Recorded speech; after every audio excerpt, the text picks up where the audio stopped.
I'd like to call the meeting in order and start with the Pledge of Allegiance to the flag.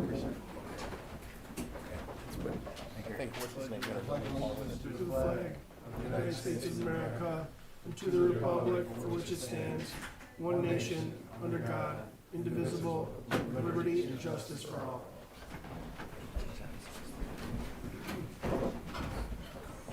Welcome, everyone. We have a packed agenda tonight, so hold on. We're going for a ride. Clerk, can you please call the roll? Counselor Whitfield. Here. Counselor Morocco. Here. Counselor Petropoulos. Here. Counselor Gilat. Here. Counselor Grimaldi. Here. Counselor Peeler. Here. Counselor Lavin. I am here. Counselor Brennan. Here. Mayor Valentino. Here. First item on our agenda is a public hearing for the sale of city-owned property. If anybody would like to speak on the sale of the city-owned property, please come forward to the podium.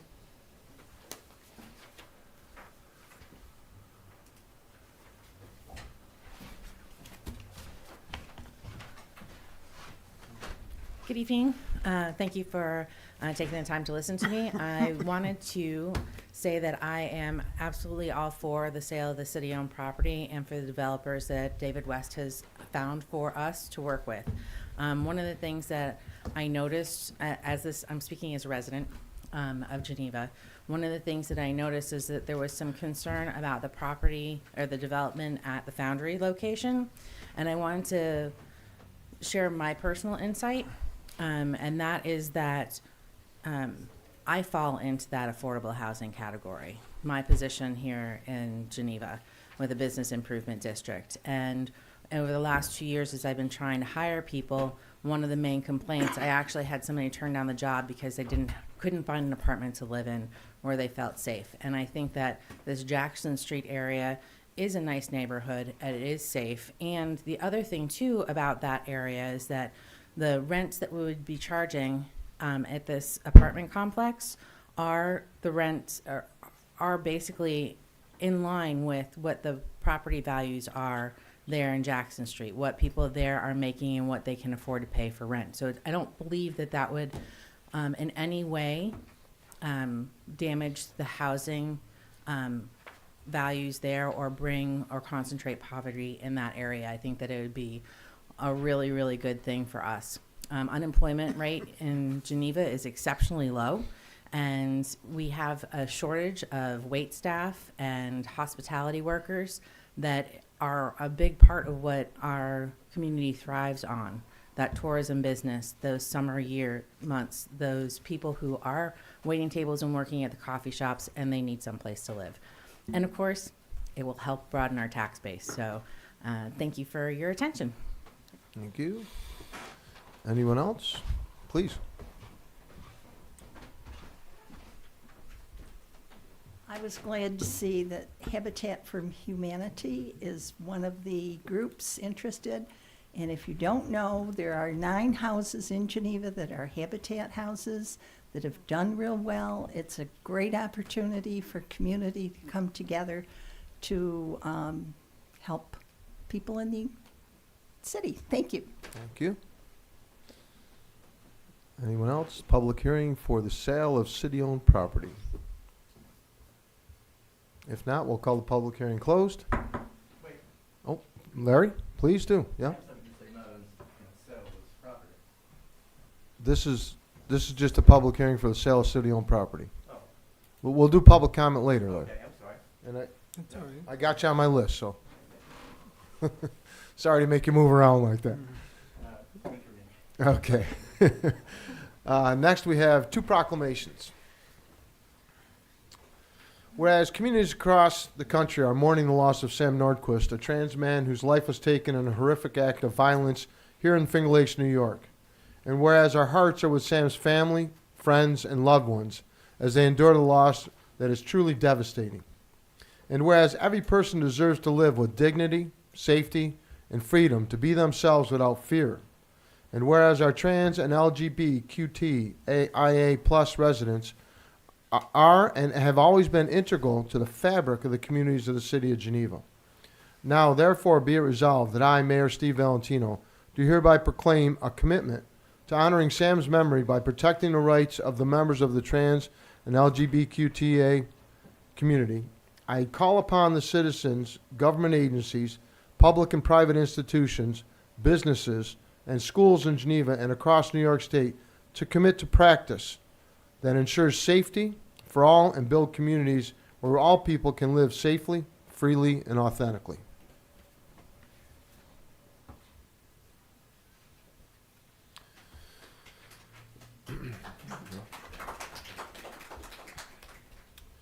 Whereas women of every race, class, ethnic background, and have made historic contributions to the growth and strength of our city in countless record and unrecorded ways.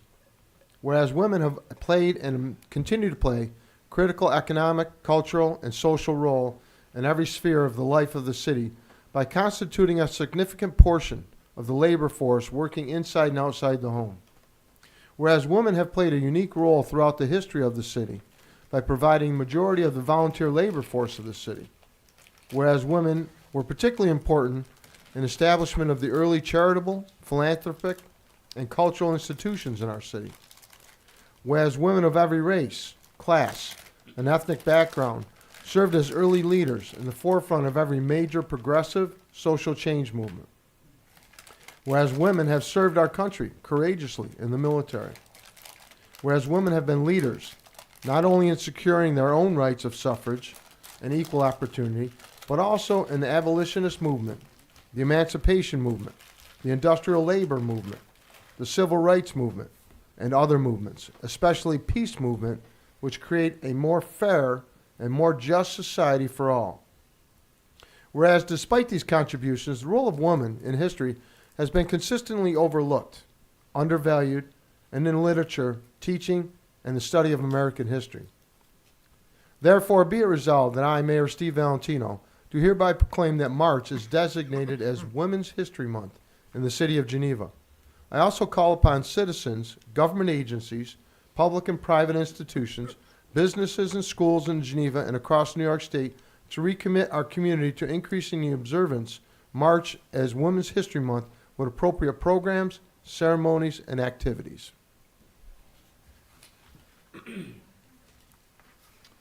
Next is a presentation on the 2024 financial report presented by our city comptroller. Thank you, Mayor. I know everyone would prefer to be here as late as possible, but I'm going to try to be brief, so I apologize. I'm going to start with just the overtime. I know that's something that comes up quite a bit, and we cover monthly in the financial report that I send out. So this is the entire 2024 fiscal year. You can see the budgeted overtime versus the actual. Police, fire, highway, and water treatment plant, all positive. Sewer maintenance, a little bit negative. And then you can see something like water maintenance. That's going to be directly related to water breaks. Typically, they only happen on weekends, holidays, or nights for some reason. Right, and in very cold weather. So that's what that's going to be due to. Buildings and grounds, a lot of that is planned for mowing and things like that. Again, weather dependent. And then similarly to the wastewater treatment plant, when we have weather events as far as rain, that does take a toll on our wastewater plant. And so that's a time where we would have some overtime scheduled. And that does obviously fluctuate year to year based on a number of factors, weather being one of the bigger factors. All right. Oops. How do we get this out of here? There's no X. Yeah, where's the... Okay, well, do our best here. Can we... What do you want to do? Let's do that. Get rid of the right-hand Who wants to column. get rid of the column on the right? We'll do this. This'll be Yeah, fine. Adobe Okay, so information. starting with the general fund Hit the button Um, next to where it says Adobe. for 2024, Check that. overall, it actually came out pretty good. One thing to point out is we did have, if I can show it here, we did have down here some budgeted appropriations from fund balance. So you can see our surplus or deficit at the end of the year was right around 400,000 deficit. This means this 438. That means that's what we kind of planned on for the deficit to pull from fund balance. So we did not technically had a surplus, but we really just did not have as big of a deficit as we thought we were going to have, which is a positive. So if you look at some of these areas broken out up top here, the pilots, there's a specific pilot that if you look at 2023 also, similar difference. Their payment wasn't made. There is some litigation with the IDA that is taking place there. Sales tax last 2 years came in quite good. But as you'll remember from budget, we tend to be pretty conservative with that just in case because it is very volatile. Similarly, occupancy tax, same thing. You can see in 2023 we had about over 50% to the good, and then that number was a little bit lower in 24 because we don't want to jump too far and get too ahead of ourselves because again, a lot of things can happen. State and federal aid, we received. It would appear from here that we've received more than budgeted for. That happens a lot with grants. And you'll see down in the expenses portion, economic development, it looks as though we had a huge loss. A lot of that's really just timing issues. We're required to run our financials on a fiscal year basis, but really we don't really think of it that way. It's kind of just a rolling time frame for a lot of these grants and state aid. And also the state's fiscal year is different than ours. So that does factor in as well. Property taxes, pretty close. Other revenues, a little bit of a deficit there, or coming in under. There's some miscellaneous revenues that are kind of hard to pin down, and so some years they're good, some years they're not. Things like insurance recoveries. You can argue whether those should be budgeted for at all, but it can be nice to have in there just in case. As far as the expenses by kind of department or summarized down here, DPW came in pretty close, same with admin, very close on public safety. Again, the economic development, almost all of that is just timing on grants. Recreation came in under budget about 5-6%. Our retirement, Social Security, and health insurance came about as close as you're going to get, which is really good because that can get out of hand quickly, as I'm sure many of you know. And then our debt service, just about right on. Those numbers are given to us by a third party that we work with, Municipal Solutions. About a year and a half in advance, and sometimes things fluctuate with fees. A lot of times if a number goes up or down with our bonding that year, it does the opposite the following year because it all offsets in the end. So again, total revenue, we had just over 20 million, total expenses 20.4 million, deficit of 400, and we had planned for a $438,000 draw from fund balance. So we're 38,000 to the good. Again, these are all unaudited numbers, and so auditors have to come in annually and do an independent financial audit. But we do feel very comfortable that these are good quality numbers. Yes, Is there questions? sure. So for the percentage of sales tax remaining area of the chart, Mm-hmm. I'm curious about how this year's sales tax might be projected, or if there's anything coming in on the radar, because I know that we adjusted the sales tax in the budget to help reduce the burden of the levy on the taxpayer. So I'm just wondering how that's coming in. Is there any updates on that? Do we have any Yeah, so we Spider sense? Yeah, no spider sense. Okay. But we Fair enough. so we d- so typically what we do is, you'll see in 2024 we had a $4.9 million actual. Right. I believe we're right around 5 million for 2025, which Is more. it is more, and it makes us all a little bit nervous because you don't know. So unfortunately, all we've received so far is our monthly $150,000 payment. We haven't received the first quarter funds yet. We'll get that once the first quarter's over. We'll get that in April. And it's something that myself, the city manager, we stay on top of that as much as possible because it's really other than property taxes, our biggest source of funding. So Yeah.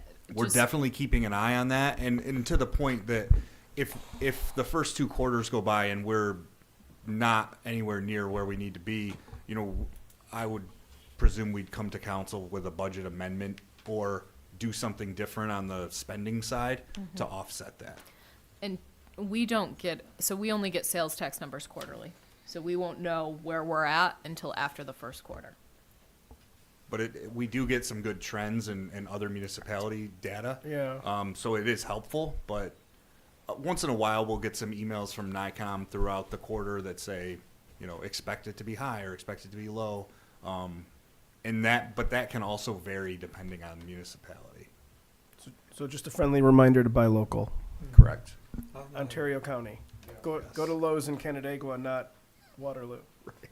Adam, the debt service there does not include the water and sewer department's Correct. debt service because the state allowed those to be separated. Yep. So this is just general fund, water and sewer are coming up. The taxpayers also pay the water and sewer. If you combine those together, it's a much higher number than that. The taxpayers, Pay the water and sewer rates. I mean, that make payments for the water Well, and those- sewer. those- But debt the- service, I'm just, yeah, the debt service for water and sewer are paid for from the water rates and sewer rates based on the usage on the utility bills. right, but if you're trying to get a good sense of overall debt, Oh, yeah. those two together are a much higher number than this shows Yes. here. Yes. Yep. Okay. So then I did some cool charts. They're not. I don't know. Whatever. That's an They're okay. that's an oxymoron. No, I mean I'm gonna call that out. My kids Cool picked chart. the colors. Thinking they'd dare be you. funny. So that's the reason for that. So moving on to the water fund. Alrighty here. So water fund, similar to general fund, came in at a deficit, planned on a deficit, but it was not as bad as, I shouldn't say it that way. It was, we did better than we had projected. Where we kind of didn't do so well in revenues is our other revenue, which is things like, we plan for certain things to happen with our larger customers as far as like meter replacements or a lot of times we'll get requests on construction sites for extra metering of water and things like that. It just didn't happen that much this year in 2024. Our metered sales were pretty close. Again, a lot of that really just depends on usage. So maybe not as many people fill pools and things like that. A lot of different things could happen there. Our actual dollar amount was down from last year, which the rates were the same. I believe, yeah, the rates were the same, so that's directly related to consumption. And then when you look at expenses, that's where we kind of made up some ground. The water maintenance and water treatment plant did a good job at staying under budget. A lot of times, when you look at your treatment plants, water and sewer, there's so many things that can go wrong that a lot of times you actually do come in under budget because you're just waiting for that emergency to happen. Luckily, the water treatment seemed to do okay this year. Retirement, Social Security, health insurance. We came in over budget there quite a bit. You know, something that could be happening there is there's a lot of fluctuation between DPW employees as far as what fund they're paid out of, and so that along with people leaving and being hired, there tends to be a lot of fluctuation there. Water is our smallest portion of retirement, Social Security, and health insurance, and so there was a gap there of just under 70,000. And then our debt service in the water fund for 2024 was exact, so we were good there. Again, and ended with a surplus of about 17,500, which is really just taking off of our deficit. Any questions on water? The revenues on the water include what the town pays us in a lump sum, right? That is the sewer. Sewer. Yep, okay. that's the sewer fund. Okay. There are some water customers and water accounts in the water fund, but that payment you're speaking of is the sewer fund. So the water use in the town is not part of the revenues? It is included in there. It is. Yep. So in effect, we give the town bulk price that they then charge to the people of the town for the water. Well, I guess we charge them what we would charge. So we have a city rate and then an out of city rate. So they would be charged, whoever is out of the city gets charged the out of city rate, similar to I guess they kind of act as a landlord really. If a landlord owns a property and we bill the landlord or the property owner a rate, the landlord could have a lease agreement with their renter and charge them something different. Which, so we don't know what the town. We don't know. I mean, I guess we could probably get in touch with them and see their bills. But I don't know if they're charging a different rate than what we're charging them. And you're about to do sewer, is that right? Yep, sewer's next. Okay. So these fund charts. Okay. Sewer fund. Okay, so for the sewer fund, we have sewer charges for revenue, and that is our ratepayer revenue, we also call it. Came in quite a bit high on that, which, again, I know you would think that if consumption was high or low on water, that it would reflect the same in sewer. It doesn't always work that way because not every sewer customer is a water customer and vice versa. So came in a little higher than usual there. Councilor Lavin, the sewer services / other government is where the town payment or the town of Geneva payment is. I believe there's also one with the town of Waterloo. And that came in a little bit higher than budgeted. That will fluctuate right up until the time of billing. So our budget number is typically not exact there. And then our other revenues, which are quite a bit, there's quite a big gap there. Some miscellaneous items that are small, and then there's also some, there's permits and things that we issue to some of the larger users in the city, but they're more the industrial users. They have to have certain permits, and they happen at the end of the year, so they haven't been billed or paid out yet. And that's very typical that will, when we get everything audited, that'll be reflected. So I anticipate that to be pretty close, even though it looks like it's far off right now. Sewer maintenance, wastewater, all these expense departments actually did quite well. Debt was right on, a little bit under in retirement, Social Security, and health insurance. Again, that's probably why the water fund was a little bit higher, because it's being offset in other funds.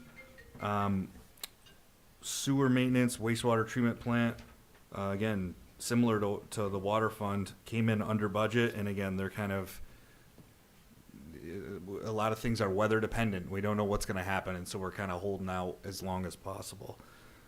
So the sewer fund, ended with a surplus of about 129,000. We did anticipate a draw from fund balance, which we will not need to do. So we, in the sewer fund, would actually be adding to fund balance, which is great news, and will help us kind of project a little bit better moving forward for the 2026 budget. So each of these funds have their own fund balance? They do. Yep. So you have a general fund balance, a water fund balance? Yep. Okay. Once again, though, we have a bulk relationship with the town. We don't know what they're charging sewer and water. I'm told the town puts its water rates based on the value of the property, which if the city did that, we would get a ton more money We from the would. hospital, from HWS, Yep. from churches, things like that. Mhm. But they choose to do that. Yeah, I believe. And they're in effect using water generated in the city to generate revenue for the town. Yeah, I- there's no two ways. I'm not Right, I know they have positive, their but own it might notice. just be commercial users that they do the value part for. Yeah, I know But there's a I'm not- lawsuit. There's a lawsuit challenging that right now, but it does say if it's legal, the town says that's legal for them. Yep. It does raise the issue for us. If we did that, our big users Oh yeah. would have extremely large increases in the Absolutely. water and sewer, Yeah. and they're doing that right across the street from us. It's not legal in the city. And I think that the rate study that we're going to be looking at is going to take that into effect, or take that under consideration in how, what their report comes out to say. Because the other alternative is to just say, if you're getting water from the city or sewer from the city, get an account with the city, and Right. we don't have the middleman anymore. Sure. Yeah. Yeah. So I'm assuming if that was the case and a city could charge different entities different rates based on their assessed value or any type of matrix of value, it would be rampantly being done across the state. Is it rampantly being done across the state? It is not. It's probably reasons for that, right? That's why there's a lawsuit right now. Yeah. So that is it for the 2024 financials. Again, unaudited, but not inaccurate. So, any other questions, or if there's questions that come up later, I'm happy to meet with anyone individually. Thank you, Adam. Thank you. Thanks for the overtime report. Next, it was a request from last month, and it's a report on the Storm Task Force recommendations presented by our city manager. All right. And I provided this to council as well. So the Storm Task Force provided 6 priorities, 5 priorities, and 1 ongoing priority to council about what to do next. So I'll just quickly go through each of those, as well as considerations that are legislative or financial items that council could consider this year, and then again as we enter the 2026 budget process, which starts this month. So on that, the first priority area is maintenance of our current systems. And we talked about the ongoing maintenance of storm and sanitary sewer. In 2025, the city staff are using their existing resources that are allocated both in their general fund budget as well as capital programming to continue to remove debris in our creeks, to continue to televise, slip and line our pipes, and repair any damages that are found. City staff are also working with homeowners to receive easements if they need to enter privately owned property, and Director Venuti and his team continue to assess our waterways and flows. As far as legislative and financial items, the annual allocation for the sewer infrastructure capital program is $250,000. Director Venuti talked about that last month. That allows some of these projects to take place. It is a small piece of a very big picture. We do have close to 200 miles of lines, and the estimated cost that I think I will always remember, Joe, thank you, is about $80 a foot So as we start to look at that, that's the price tag that goes along with some of these services. Also under maintenance is the emergency response trailer. This is something that came in as part of last year's budget. It's housed at the fire department. It's a well-stocked trailer where staff are trained and prepared to use that trailer if there's an emergency response event. Within the trailer are things like, Joe, submersible pumps? I knew I'd get the term right. Submersible pumps, as well as other things that we can do to assist in that. There's generators, there's those items. That is something new for the city. We started using submersible pumps, I believe last year. We received a large donation. In the past, we were not able to do that. Now homeowners can basically borrow the pumps and pump as they're able. As far as legislative and financial items, the trailer is stocked. If there is additional resources, that will be discussed as part of the budget.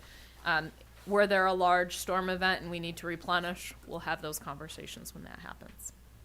Priority 2 is city records management, digitizing those records. When staff looked at this in 2025, they do not have the current capacity to really implement an internship program, which is what we're looking at, but do want to explore it in 2026. We are going to utilize our current GIS resources to develop some of the records that we're going through, and I know Joe's team has been working on that. We also want to, in the future, look at what it means to work with students. It's helpful to work with students, but they also need staff that have time, availability to work with those students. It's great that, Hobart Williams Smith's in the front row here. You got your shirt on, Craig. But there's not really a single position that provides oversight into our records, so it would be working with multiple people, and so we need to create that system further. There may be more discussion on what that looks like in the future. Priority 3 is municipal and business engagement and collaboration. City staff have made this a priority, working with the business and municipal partners. We've had a few meetings already with Ontario County Soil and Water, Cornell University, the town, Seneca Lake Pure Waters Association, the Seneca Watershed Intermunicipal Organization, and others. We coordinate with them regularly. We can continue to push on that. There are currently no financial or legislative actions pending on this. Future actions could include changing ordinances related to development or working on collaborative grant applications. So we'll keep you updated as staff continue to work with those partners. Priority 4 is an ordinance review and update. There were 2 recommended ordinance changes that were provided in that report, and the staff will work to bring that forward within the 2025 timeframe. So those 2 ordinances, one is related to sump pumps, and the other is related to impervious soils in people's yards. Priority 5 is educational materials and community engagement. You have a draft handout. I'm stealing yours, Pat. That's I gave all right. mine away to one of the task force members. Draft materials for handouts. It's a nice one. That just talks about flood mitigation strategies. When our teams go to community events, we'll have those materials. We've actually branched that further to thinking about preparation for winter events. It includes where to park during winter events, those kinds of things. So we'll be printing those in-house. We have not put any financing into the budget to create these in a more robust format than home printed and ready to go. They work. And then before they go out, we will be providing them to legal just to review one final time. So the ones you have in front of you very clearly say draft. They are not ready for release. And then the final is an ongoing priority, and that is the discussion of daylighting Castle Creek. Daylighting Castle Creek is a big project. It would look at reopening that creek. Staff would need direction from council if you were to go in this direction. There could be grant opportunities to study that, to look at it, to help procure some of those properties. But we would need that direction. The other piece with something like daylighting a creek, it would take a long time. It is not going to be an overnight strategy. This is a much broader goal. It is what other communities have started to do when they have built over waterways. So it is something that would need more legislative discussion from all of you to provide that direction to staff and make it part of future work programs as well as budgets. I know in initial discussions that Adam and I had, we just saw your budget. You could also look at creating funds that would feed into kind of that project. So those are the updates I have for you, unless there are other directions that council wants to go on this. I think that's exactly what we asked for. Thank you very much. And before I move on, staff has been successful in contract negotiations, so I would like to make a motion to add in new business, item number C, a resolution 20-025 to formalize the labor agreement. I need a second on that I'll motion. second that. Counselor Peeler. Clerk, please call the roll on amending the agenda to add a new business for labor agreement. Counselor Whitfield, Aye. Counselor Morocco, Aye. Counselor Petropoulos, Aye. Counselor Gilat, Aye. Counselor Grimaldi, Aye. Counselor Peeler, Aye. Counselor Lavin, Aye. Counselor Brennan, Aye. Mayor Valentino. Aye. Motion carried. Next, we have a couple discussions on the agenda, and before I pass it to the city manager, there's been a variety of requests from various counselors to request information from city staff, so I requested that we will put this on the agenda to have an open discussion on the floor, and I'll let the city manager start it off, and then we'll open up the floor for discussion. All right. So Mayor Valentino had added this agenda item based on recent email requests that staff were receiving for additional information on a few different topics.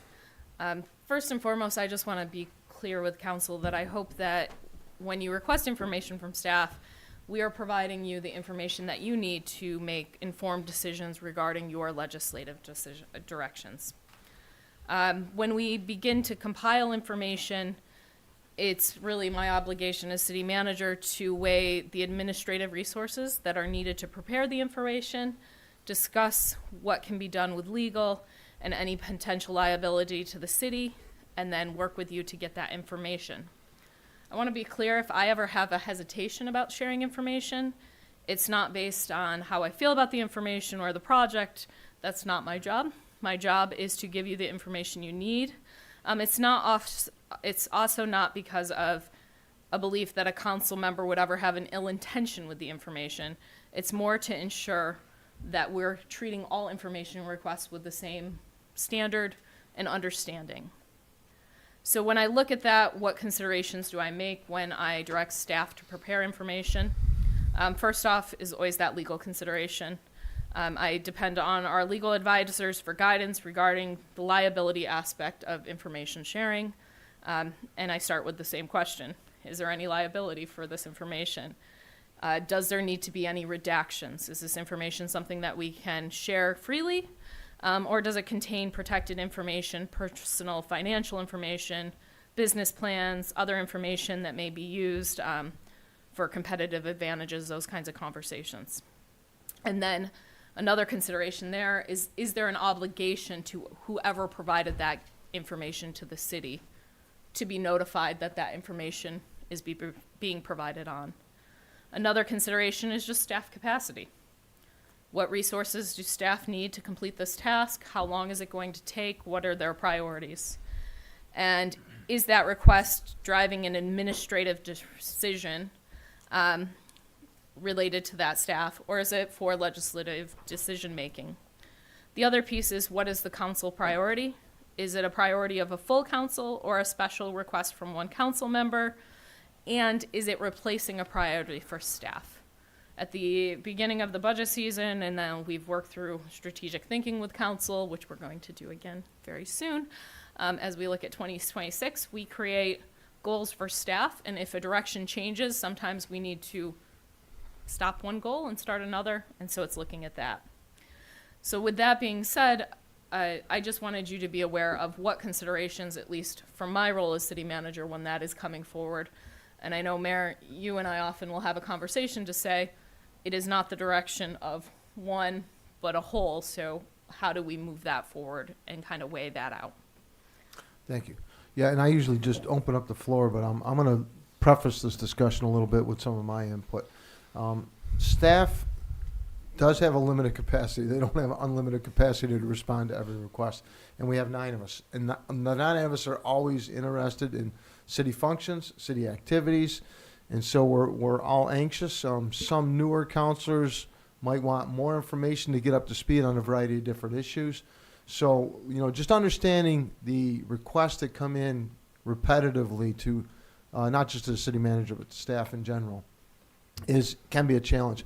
This council sets priorities for the city manager and city staff to be able to accomplish on an annual basis. Sometimes they're not as specific as we would like to see, but it's always a level of priority that is a reaching goal. It's not something that's an easily achieved goal. It's always something that has a little bit more of a reach to it. So we ask staff to extend themselves constantly. And we've had discussions last year, maybe in the previous years, about adding staff, which is always a challenge to our budget. And when we add staff, we talk about what that staff is going to accomplish and the efficiency of that staff member being aligned with the city.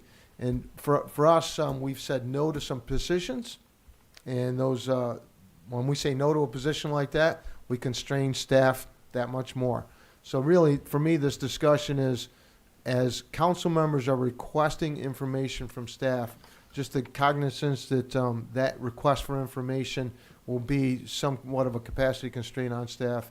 And a lot of times I will ask for a majority of council to provide that input that they're interested in staff, because that can drive a shift in priorities. As the city manager was mentioning, we have established priorities, but sometimes things come up and we have conversations and we say, geez, we really think that one's a little more important. Let's put that to work, and let's talk about what we can accomplish if we do put that into motion.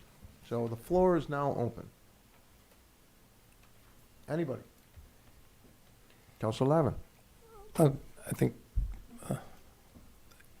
somebody beat me to the finger. Do you want to go? Oh, Councilor Petropoulos, go ahead. I don't. Glad you know. Yes, front of me. I just didn't raise it high enough. Basically, the city code gives us the power of investigation, and I am all for anything that ensures transparency, making sure everything's on the up and up. If any one counselor suspects something, usually other counselors will pipe in with their opinions. Either way, we do and should have the right to access to, as it says here, the official conduct and all records and papers. So I'm in support of this. Obviously, within reason, we don't want to nickel and dime city staff. We certainly don't want to use this privilege for nefarious purposes. But I do support it. I think transparency is a good thing. And if anybody on council thinks something's not right, they should certainly speak up. They should copy the mayor and the city manager, really all of council. And that's my 2 cents. Councilor Lavin and then Councilor Peeler. I think this is a catch-22 in some ways. Sometimes one counselor, and I believe I was that sometimes, You have has an idea that will not get another interest until it's been researched and brought out. And we do directly control the city clerk as counselors. We don't operate that way because she actually has a job that has to drive so much of the municipal paperwork. But some councils have their own staff for this very reason, so that they're not distracting the Joe Venuti from fixing streets while we're trying to get information to generate ideas. And so one of the reasons I want, and I know this will be the dead horse that people want, that I think if we had committees, a lot of this would be where things are brought up with staff at present, and the order with which we get our information would be just routine government. Secondly, I had recently questioned the fact that there are 9 of us for a city of 11,000 people, and that gives too much, in some ways, too much demand. But saying that we need to create a consensus among the council before we can even research the things is an invitation to violate the open meetings law with serial emails versus getting good information that we need to get at. And I think I understand the staff is pushed, but they are our staff. The manager works for us, not the mayor. And we have to understand that there are going to be times when those who are pushing change are going to do it from a small minority, even though they're right. This is a more difficult question. We, this year, and I bring it up again, because we did not have this finance committee in place, lost somewhere like $1 million to the way we were handling our money, in part because the council was not doing its main job, which was fiduciary control of the city and oversight of the city. And I think that committees take care of a lot of this problem, but we can't just simply say we all got to get together and get 5 people before we start getting the answers we need to see what's going on in the city. I asked within a month of joining this council a year ago for the salaries, pay for the W-2s for every city employee, and it took me about 2 or 3 months to get that out of the city, in part because they didn't feel like we should be spreading that to the public. And I said, well, do I have to do I have to file a Freedom of Information law request as a city council person to get the simple, what are we paying people for the work we do? And so this is a tough question, and I don't think there's an easy answer to it. But I think good government, done in the way that it's done around the country, has addressed these things. And I think we should have longer discussions about this before we decide on what's the appropriate process here. Council Peeler. Thank you. I have a question for legal, and it's based on item 2 on the sheet that I provided you right in front of you that shows section 313 of our charter.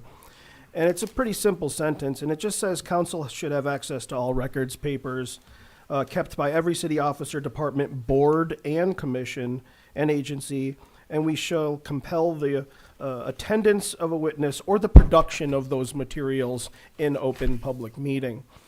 And I take great issue with what the city manager said, that we need some kind of straw vote for council majority to actively produce those materials. So I would like your opinion of this charter, and if that's an accurate thing, to say that we need some sort of council majority directive to produce papers, not put things on the agenda, not even have a discussion. Because Chris made a good point. He was the only you'd made a fantastic point, and I've told you, I've empathized with you before about your desire for information, because your desire information is met with resistance, and I've felt it in the past, and we're feeling it. We're feeling it now. So is the singular power of a counselor to request access to the documents just as important as the collective of the collective, based on the wording of the charter? I thought it was pretty cut and dry. Yeah, I'll do my best to give you an answer to that question. It feels like a simple answer, but I think it's a little bit more nuanced. Of course. Typical lawyer answer. Yeah, I was going to say, that sounds like legalese to me. Yeah. Mm-hmm. So I'll start with the basic statement, I think, that nobody disagrees with, which is, as council members, you do have the right to obtain information that is part of sort of the day-to-day of city business, and make those requests from the city manager or other city staff, and I don't think anybody's disputing that. I think that the current conversation is about what is the priority, or what is the process, or the understanding that when you have 9 people with their own requests, how does the city staff deal with that on top of their day-to-day? And I think that's kind of the intent of the current conversation. To your question about the charter, my view, so what I just said fits within that first sort of number 2 there, fits within sort of that first clause of that section. My view of this section 3.13 of the charter is that this section is intended to authorize city council as a body to investigate whatever, for example, Councilman Lavin's comment about financial, whatever usage of finances or whatever. If you wanted to have a separate, let's say, action that would investigate financial wherewithal of the city and direction, You could do that by having a hearing, sort of akin to a congressional hearing on the subject, and compel people to attend and testify to give you information about that. I think that's what this section is intended to authorize this body to do in the event that you thought that there was some type of grounds collectively to investigate. I think that's a slightly different concept or idea than what we're talking about, what the current conversation is about, getting access to documents, which is, as I said, more about, I think, how does city staff balance your requests collectively and to be able to provide that information in a satisfactory time and manner. But, so that's my answer to your question. Thank you. So I'm a bit confused, and here's why. And that's okay, I can be confused, right? We're all learning something. So we learned a lot when in the last few years about home rule law, council authority, how that's parsed out, how we're not allowed to vote away our own responsibility, and how we're not allowed to activate organization or groups or boards, commissions, panels, whatever you want to call it, that basically we give them more access that we're even authorized to have. And doing those things would trigger things like referendums or charter changes and stuff like that, because the people elected us on a certain good faith aspect that we would not legislate away our responsibilities, and also we don't have any power to assign groups responsibilities that we don't currently have. So right now we're dealing with that. Right, there's been a request to review the process of a grant approval panel. And we've been told that we can't receive the same information in the format of that panel. We just can't receive it. It's going to be redacted. It's going to be changed. So how on earth could we have activated a panel that has higher access to city council? Right. How could we have activated a panel? Our current micro enterprise grant approval panel has access to information that we're being told that council can't even just look at. And I find that to be really troublesome. That's happening right now. If anyone knows businesses in town, you might have heard complaints. I applied for the grant, I didn't get it. I want to know why. I was just told I wasn't approved. And I think we as counselors need to take a look at that process and make sure it's on the level so that we can assure that that money is being spent fairly and equitably across all aspects. Because right now, based on the current report that we got from the last few grants that were approved over the past few years, there's this bizarre focus of this money going toward an area of town in Linden Avenue. And that doesn't paint a very good kind of transparent picture, because there's businesses across the entire community that apply for these grants. So how is it time and time again that they end up in these areas? And I think that we should take a look at that. And I think that being told that we can't look at the same things that this panel is being looked at is not very good. I think it's fishy. And there's something rotten in Denmark. So, and I really hope that this council chooses to take a look at these things. And if we have to have a formal investigation, I think we should.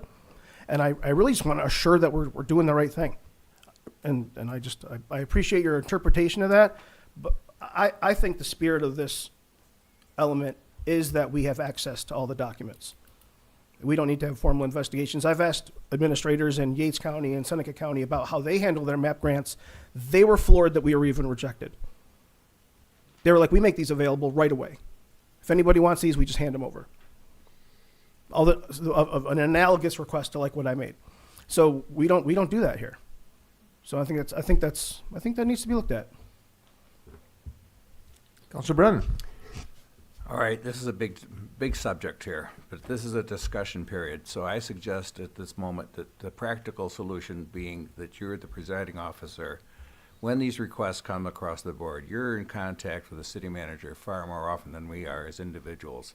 I think you could make a judgment call on whether or not something needs to be looked into more fully. Then you could convene a special meeting and we could have this, if you will, more fleshed out in very specific terms, so that what was our goal, what's the end game look like, what's the way forward, and that way staff wouldn't have to be doing a variety of things all at once to satisfy, which I'm not sure what we were trying to satisfy. So I suggest to you that you could make a call as presiding officer going forward. And if we discover going forward that there are occasions when you need an ad hoc committee to look into something more seriously. That is allowed by city charter. Yeah, Thank you. I appreciate the sentiment, but I think Council Lavin and Council Peeler would disagree with you. I'm sure. Giving the mayor that power, and I don't think it's responsible for any single person to have that responsibility. And I just want to kind of set some of the record straight. City staff is very responsive. They provide a lot of information. They don't say no often. They bend over backwards to try to provide that information to councilors in their request. And when a counselor has a specific request, I try to bring it to a vote somehow. And whether it's committees, whether it's financial information, to me, I think it's important that we work as a team to provide that information.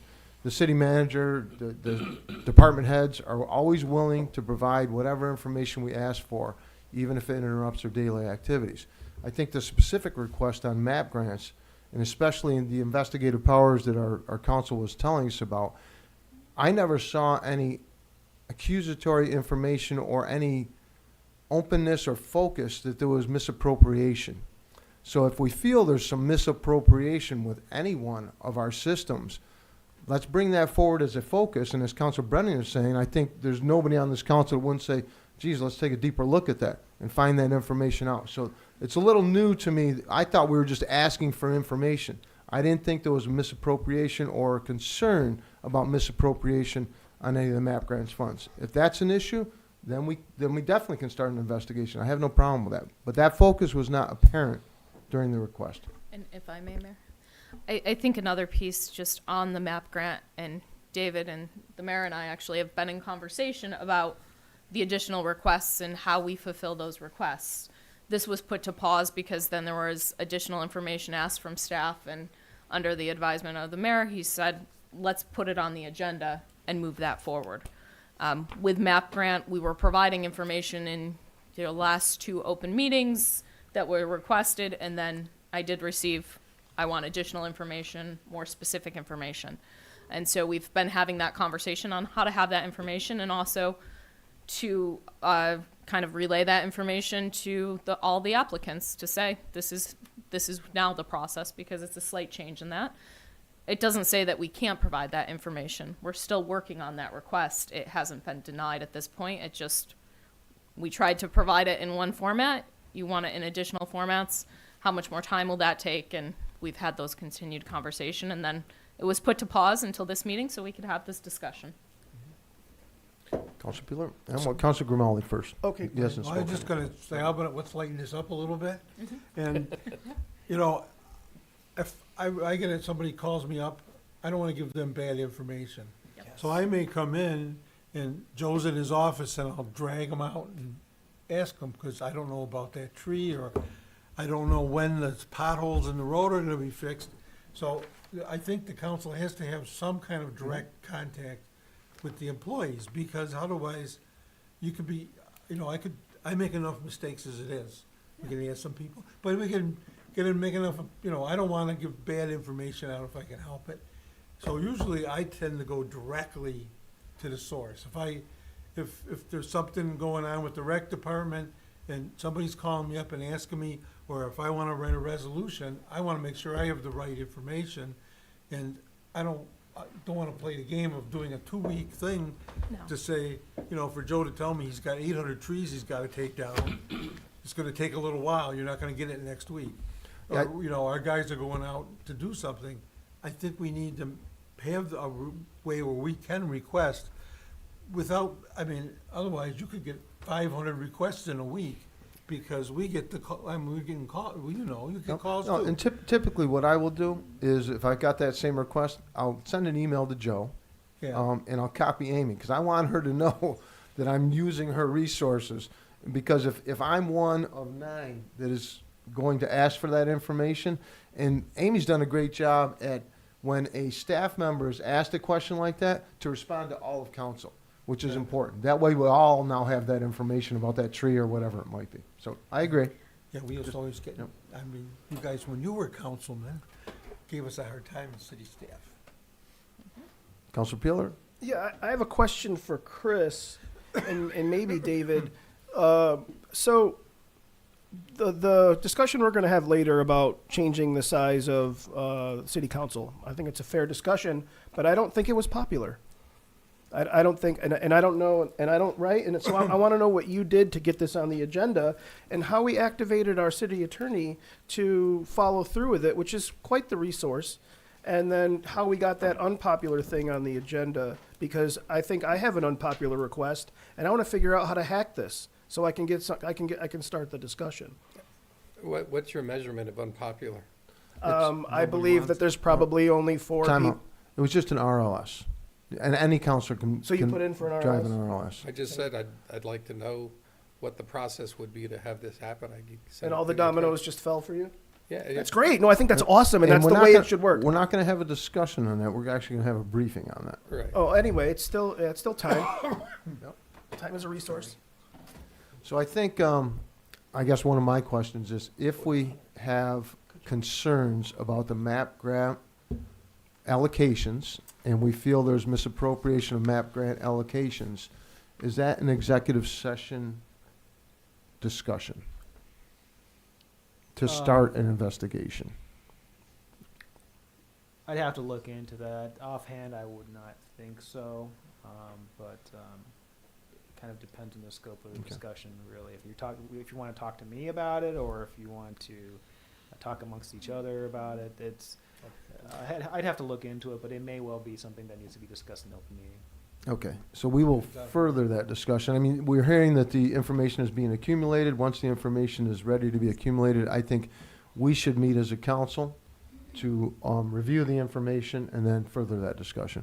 And for the record, I don't have any actual evidence or anything of malfeasance. I don't have anything, but I have several complaints. Some businesses actually just stop applying for these. They don't get them. So it's like, right, once bitten, twice shy, or whatever you say. Sometimes you just lose faith in that you know how to do this. So that's why I think that we need, like what Pat said, is we need to arm ourselves with the truth. So when we do get complaints and questions about, fairness or how things operate in the city, we can respond with just facts, right? And we can be very confident in our facts that we respond with. And I think hopefully that's not a partisan issue. Councilor Whitfield. Is this mainly about the MAP grant, or is this like an individual question? It started with the MAP grant, but my concern is that it can mushroom from there. So I'm perfectly okay with, once we get the information, to kind of furthering the discussion. And you might not have maybe evidence, but you do have inquiries.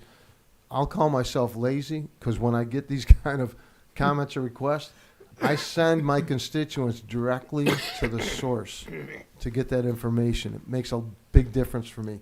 So when I copy Joe about a tree, or I have a question about a MAP grant, I make sure I include the department heads and copy the city manager, because even if I get that information, my interpretation of that information, and Joe's back there because he And knows all I'm that, doing- all that was I- done. All that was done. Yep. I those constituents deserve to get the accurate information directly. 100%. Councilor Brennan, you're half saying something. Did you want to say something? You betcha. Okay. There's a difference between asking a specific question and getting a specific answer, and a difference and discovering what the entire 10-year history of the MAP grant program has meant and what the results were. And that was in January. And now we have another one for consultants, by the way. We're asking staff to provide all of our consultants. And then we now have one for commissions and boards. We want to look into all that. These are 3 large areas. They're not just specific questions for requiring a single answer. So we have to make that distinction. That's Good all. point. Good point. Okay, I'm going to move on the agenda. Okay. Okay. Next is a briefing on change to council size by our city attorney. Yeah, so I think at one of the last meetings, the question was posed, what would it take to reduce the size of this board down to 5 or some other number? And I just did a quick, look into this, because I actually had been asked to look at this previously, so I was going to be building off of prior knowledge on this. And the answer is that it's very complicated.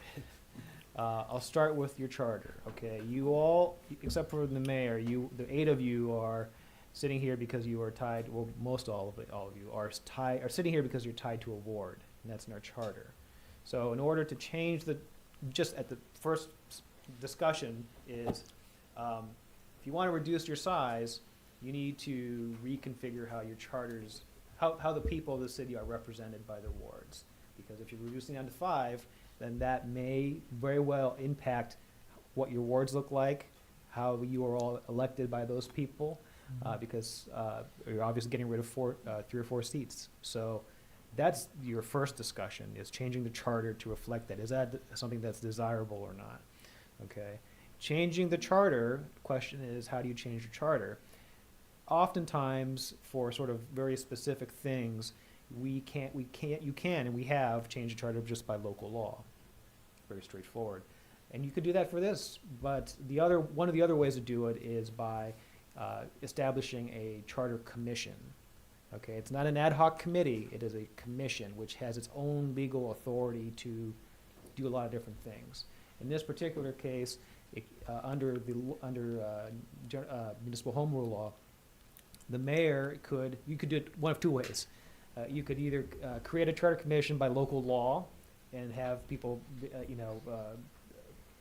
the local law would establish how you would contain how you populate that charter commission, or you could do it by mayoral creation. And I would imagine you do that by resolution authorizing the mayor to create a charter commission, and that charter commission could have 9 to 15 people on it, city residents, okay? And that commission would be tasked with reviewing your entire charter and determining what your new wards may or may not look like, and there could be other changes to the charter too as well. You're basically tasking this commission to basically rewrite how this city operates from a governmental, very basic level. Once that commission is done with its work, it would generate, no matter how it's created, once it's done with its work, it would create a commission report, and that report could then be voted on by the population, by the city, either at a general or special election, depending on when the timing of those things happen. Once you do that, then you would then have to vote. Then, assuming that passed, and now the city charter has been revised, then you would have a separate election for those new positions. And depending on what those wards look like and what this council how that's revised to look like, could be very different, based on the people that are here versus who's elected next time around. So it's a very involved process. Whether you want to do that or not is entirely a policy discussion for you all to have. But I didn't spend much more time other than being able to understand it, to present it to you all, because I didn't want to be burning that, running that clock Nope. for no reason. Appreciate it. I think, But- well, yeah. I mean, we have a really large agenda here. Yeah. And I'm just going to reflect on the zoning changes we just made. It took us 2 years to do zoning changes, but I really think the charter hasn't been reviewed like is being suggested, which I think is a great idea, in probably 40, 50, maybe even more years. And so I would like this council to consider providing direction to staff walking into the budget session to seriously take a look at this charter revision, charter review, because it's not an easy task, but I think it's an overdue task. So, Councilor Lyva. Just 2 quick questions. Council, you said it could be a vote of the council. What's the controlling law? I know there's opinions about how much public involvement should be in this, but legally, it just could be a vote of the council.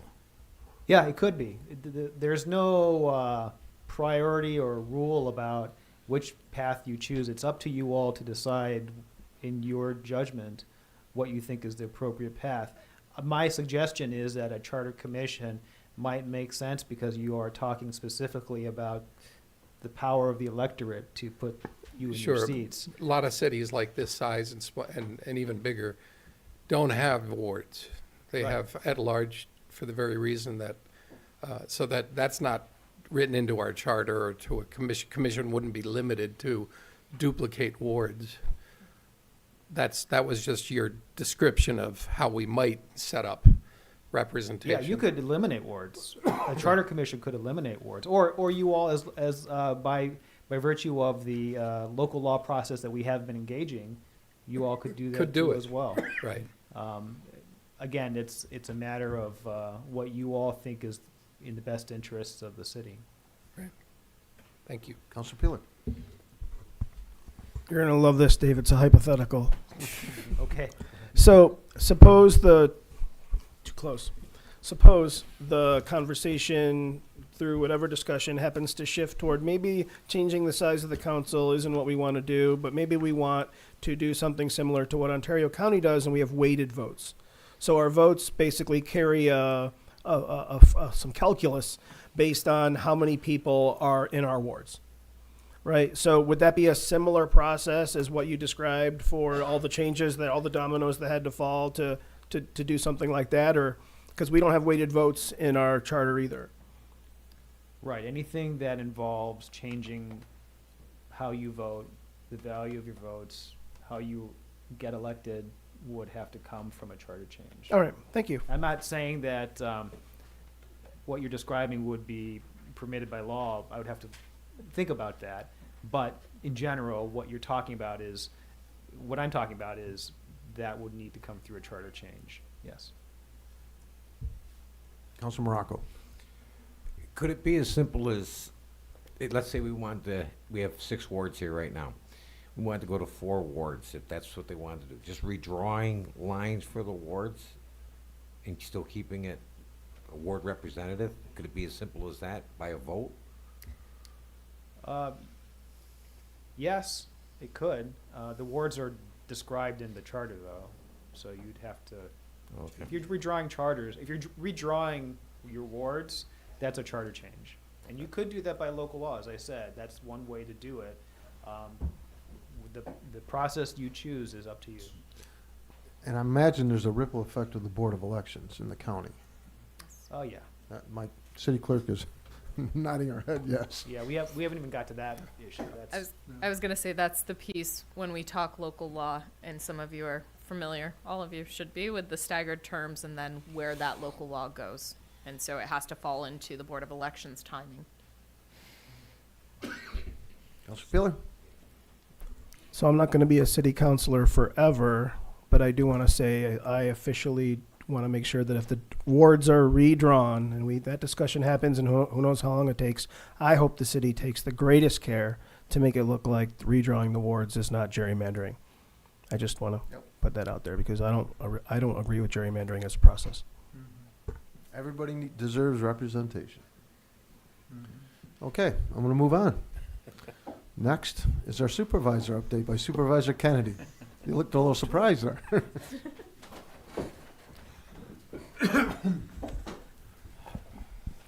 Thank you, Mayor, City Manager, and members of council. I'm going to talk a little bit about some Humane Society data that the city clerk may be able to also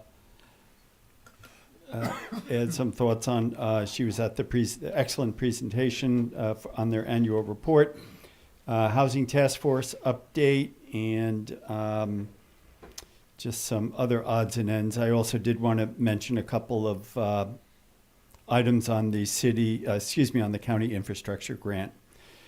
So starting with Humane Society, their 2024 annual report reflected that Geneva, of all the municipalities, had the most completed investigations for things such as dogs at large, unlicensed and unvaccinated animals, cruelty complaints. So we had 231. The average for all of municipalities was 83. So the next highest was Farmington at 211 and 182 complaints for the city of Canandaigua, so forth.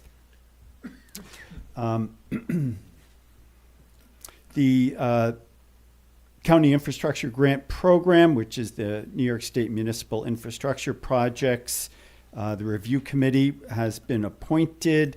Those are supervisors from the following localities: Farmington, City of Canandaigua, Town of Canandaigua, Village of Bloomfield, Town of Gorham, City of Geneva, Knott, and Naples, because we have an application in, so there will not be anyone from the City of Geneva on that committee. So good luck on that application, and we'll see what happens. Housing Task Force update. This is as of yesterday. These updates come every about 6 weeks or so based on the ARPA-funded county housing task force. So some of the highlights of that so far are 62% of Ontario County workers actually reside within Ontario County. There is acute need, and this was reflected in the bid director's comments, acute need for housing for healthcare, education, and retail workers with modest incomes. 16.4% of jobs in the county are healthcare and what are called social assistance jobs. So these would be human service jobs and social support jobs. 13.9% of the jobs in the county are retail. And some of the recommendations so far that are coming out are, and you can see the interplay with jobs and housing, which is sort of a natural a part of the equation.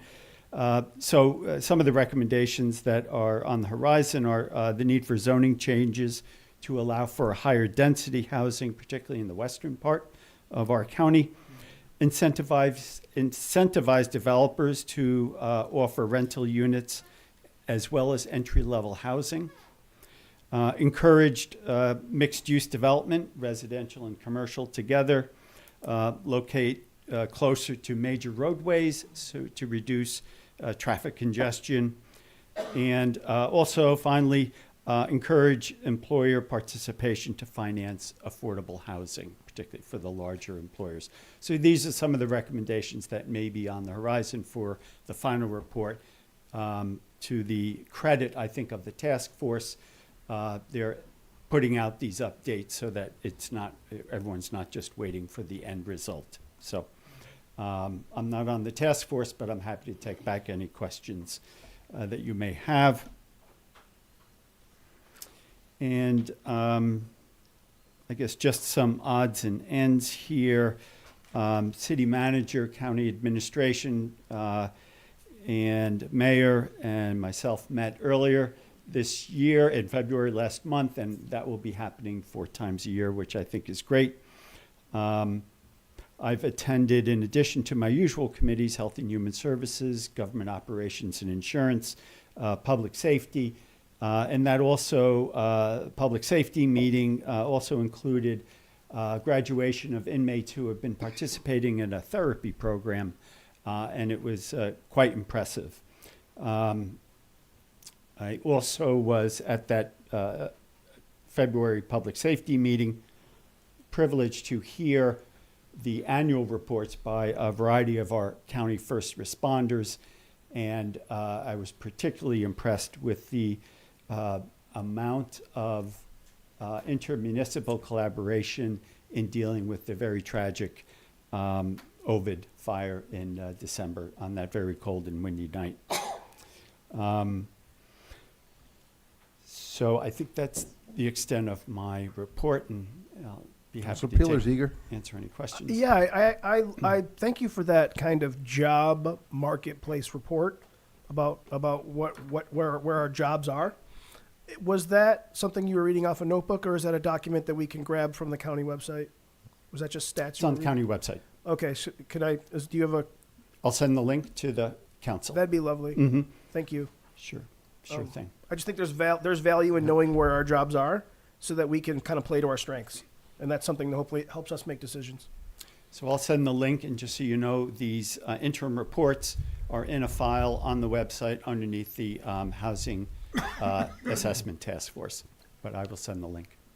I have a request, and I just compliment Director West and his ability to bring economic development and housing into the city of Geneva. So based on the results of our voting tonight, Supervisor Kennedy, I would love to hear the response from the task force on our initiatives to create housing in the city of Geneva. Just if we can get some feedback, that would be great. Sure thing. It would be nice to know what everybody else is doing, because it seems like we're the only one doing anything. Somebody's got to lead. Yeah, I know, but it would be nice if somebody followed. Thank you.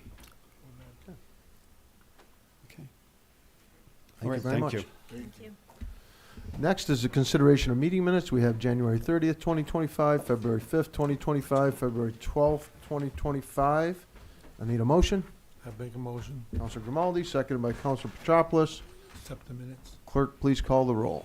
Counselor Whitfield, Aye. Counselor Morocco, Aye. Counselor Petropoulos, Aye. Counselor Gilat, Aye. Counselor Grimaldi, Aye. Counselor Peeler, Aye. Counselor Lavin, Aye. Counselor Brennan, Aye. Mayor Valentino. Aye. Motion carried. Next section is public comment, and we have a variety of people signed up. Just a reminder that it's a 3-minute limit on the public comment. And we'll start with Amaris Elliott Engel. Hi everyone, I'm here in my role as Secretary of the Police Budget Advisory Board, and my colleague Elise Sneppa, who you recently appointed to the PBAB, is here as well. You may remember we presented to you in January. I apologize that we didn't make it on time to request to be on the regular agenda, so I'm here to do a 3-minute version, a bit of a preview, a bit of a trailer. We are on the agenda for April. In January, the board passed a resolution to recommend that the city add a social worker and/or mental health professional to the GPD and restore the 2 police officer positions that were abolished previously. As we presented in January, the board has done a lot of research in terms of a mental health or social worker, if that was going to be added to the GPD. And the board has would recommend that if this was going to be added to the budget, that having a co-response model is the safest, in which an officer would be responding along with the social worker and or mental health professional. The mental health position is going to take time to continue to study how to do it right, but we would like to see council invest in the concept now. It is clear that there are many calls that are related to mental health crises and problems, and interrelated problems related to domestic violence and abuse, and also related to substance abuse that require different skills than what is required to respond to crime issues. So there is a movement nationally to add a 4th branch of public safety of behavioral health first responders, in addition to the branches of law enforcement, ambulance, EMS, and fire. Chief Evelyn is, he's very innovative. This is something that he has brought to the PBAB, and I am proud to stand in support of his desire to add this to the GPD. In terms of the 2 abolished police officer positions, calls are up almost 200 year over year. And as part of our work at the PBAB, we've learned of the cost in terms of overtime, officer burnout, and the inability to provide more services like walking patrols, bike patrols, and community engagement efforts. The chief has been clear that many officers don't want overtime. What they want is work-life balance. And I support adding back these 2 positions so that our police force, they're going to be less stressed, less traumatized, and they're less likely to respond negatively to citizens in distress. And I want to see the GPD have the resource of time to build relationships with the community, resulting in more community-oriented policing. We're barely having complete coverage 24/7 for the city currently, and that's a perilous place to be in. So I look forward to being part of a more complete presentation to you next month, but we didn't want to have time go by, we're here in January, what are we doing?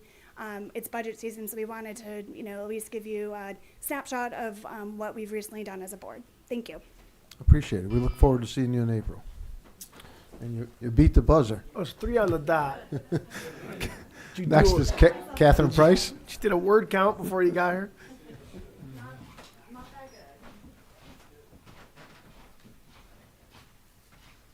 Good evening again. At this time, I'm going to give you a bid update, Geneva Business Improvement update. So I wanted to tell you about our Winter Arts Festival that we held the first weekend in February. We had 22 filmmakers come from out of town, from all over the country that stayed here in Geneva for the film festival. With them came family members and friends, which was wonderful. They stayed for 3 days, plus we had 3 days of film festival as well. So we had over 300 people attend the film festival, and then we had over 250 people participate in the art walk on Saturday. So on the films that we showed on Saturday as part of the art walk and part of the film festival for the 3-day event, we had to bring in extra chairs. It was so popular we ran out of seating room. So I think that's really great. Our new software hasn't given us our visitor spend yet. We anticipate getting those dollar amounts in the next 2 weeks. It takes about 6 weeks for our software to populate. And then I think that was it. That's all I have. We got a $2,000 grant from New York State Canal Corporation and the Erie Canal National Heritage Corridor to help with our Paddle Fest event this coming July. Thank you very much. Thank you. Next is Stephen Kelly.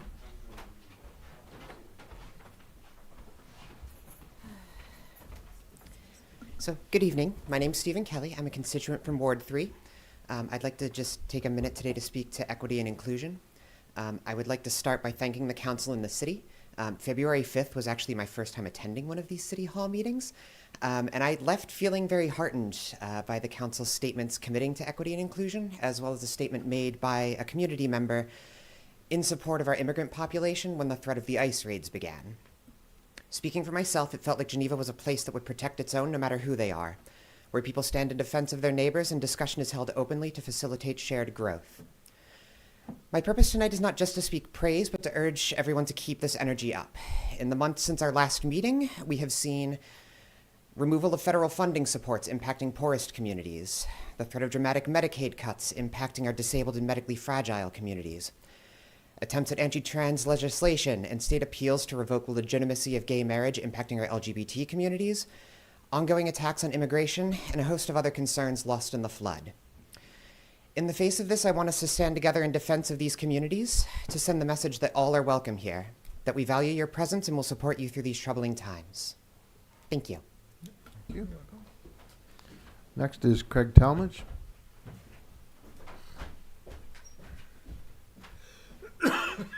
Councilman, Mr. Mayor, City Manager. My name is Craig Talmadge. I am co-chair and associate professor of the Business Management and Entrepreneurship Department at Hobart and Williams Colleges. I coordinate 22 Castle Street, Bazzuto Center for Entrepreneurship. I'm a BID board member, and I'm your chairperson for the Local Development Corporation in the city of Geneva. I'm here to just first off say this is lively and I love it. And two, I just want to express gratitude. Sitting through the reports and spending time with you, thank you for your fiscal responsibility. Thank you for your commitment to economic development. I'm here to share with you, I see what's next on the agenda. I want you to not forget your economic development engines in the city. The IDA, the BID, the Local Development Corporation. You have parcels of land. You gave us one once upon a time. We had a negotiation. We have no parcel of land. We have sunsetted. There are lots of opportunities for us to partner in the future. Let us look at doing those things again. The other thing I want to share with you is I want to thank our counselors, specifically Councilor Brennan, Councilor Lavin, and Councilor Petropoulos. Councilor Petropoulos is our liaison. Thank you, Councilor Petropoulos, for supporting our Neighbor Cares events that have happened every other month. Please, please, please continue to support the social and economic development. My specialty is community economic development. I don't teach nerdy business, just like the regular stuff. So please, please, please continue to promote those. Thank you to the city. I also want to thank you, City Council, for staffing your city with some of the best and most talented people I have ever seen in my work in community economic development. Let's continue to support them. The other things I would like to share with you at this evening is I am on the MAP committee. I have never been to Denmark, and I don't really like Danish hot dogs. However, I do appreciate specifically Councilor Petropoulos' notions of oversight and the importance of let's make sure we are transparent and above board. I want to make sure that our wonderful city council, in its curiosity and its push towards transparency is careful in its language and its passion. So that all processes, we're using terms like investigation. Let us use processes and things that are more inclusive and welcoming, that don't erode the very trust that you have built with your wonderful community members. Please let us work together. Let us have coffee. I really like beer. I study local aspects of beer. But if you'd like to get together, let us work together as opposed to silo, and let us please look at that. I want to let you know, with the map and development process, we are like navigating a very rigid Excel spreadsheet, and everyone has receives feedback. Should people feel afraid to apply, then we as a city are not doing our jobs. We need to push and activate our economic development engines in this city. That is not just your job, that is everyone in this room, that is your local development corporation chairperson. We have more opportunities to build capacity, build social capital, and work together. And I thank you, Councilor Peeler, for your curiosity. I thank you for your transparency and your calls for it. Councilor Petropoulos, thank you for all the frank conversations you have had. And I want to thank you all for your commitment to the city. Let us work together for the future, together in seeking mutual respect and trust, not investigations, siloing, and conspiracies. And let us stand up to bullies in the city, online and in person. Thank you. Thank you for sharing your enthusiasm. I was falling asleep over there. We're giving him Next, we tenure. have Catherine Slinning Hayes.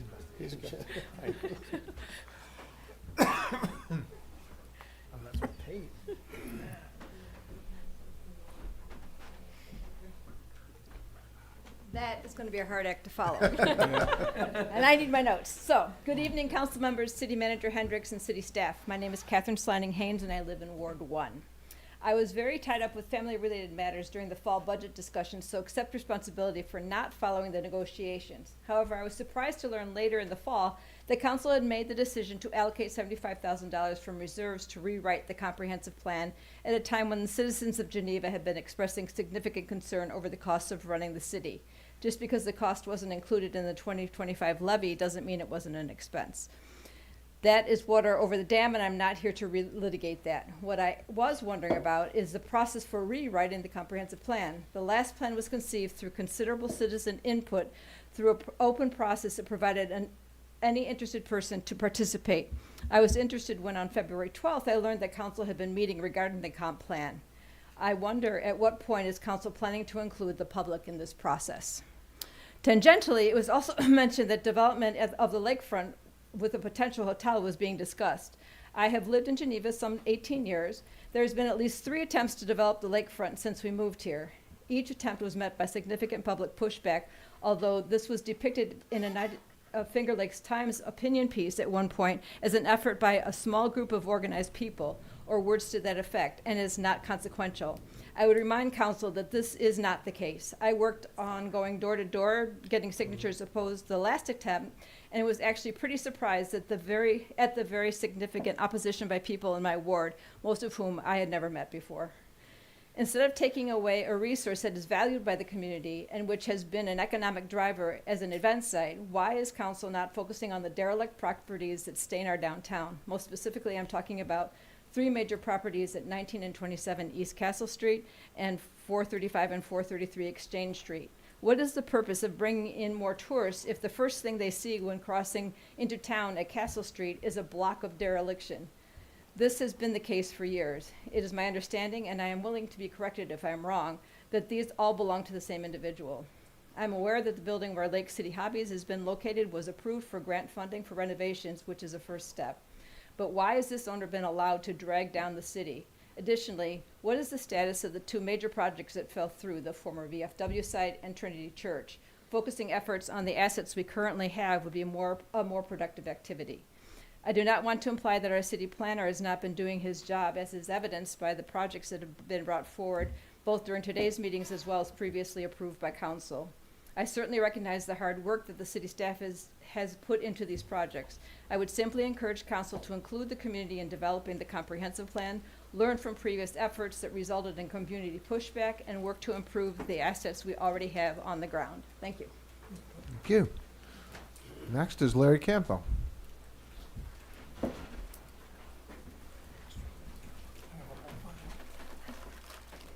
You can connect them against that. There's different kinds in here.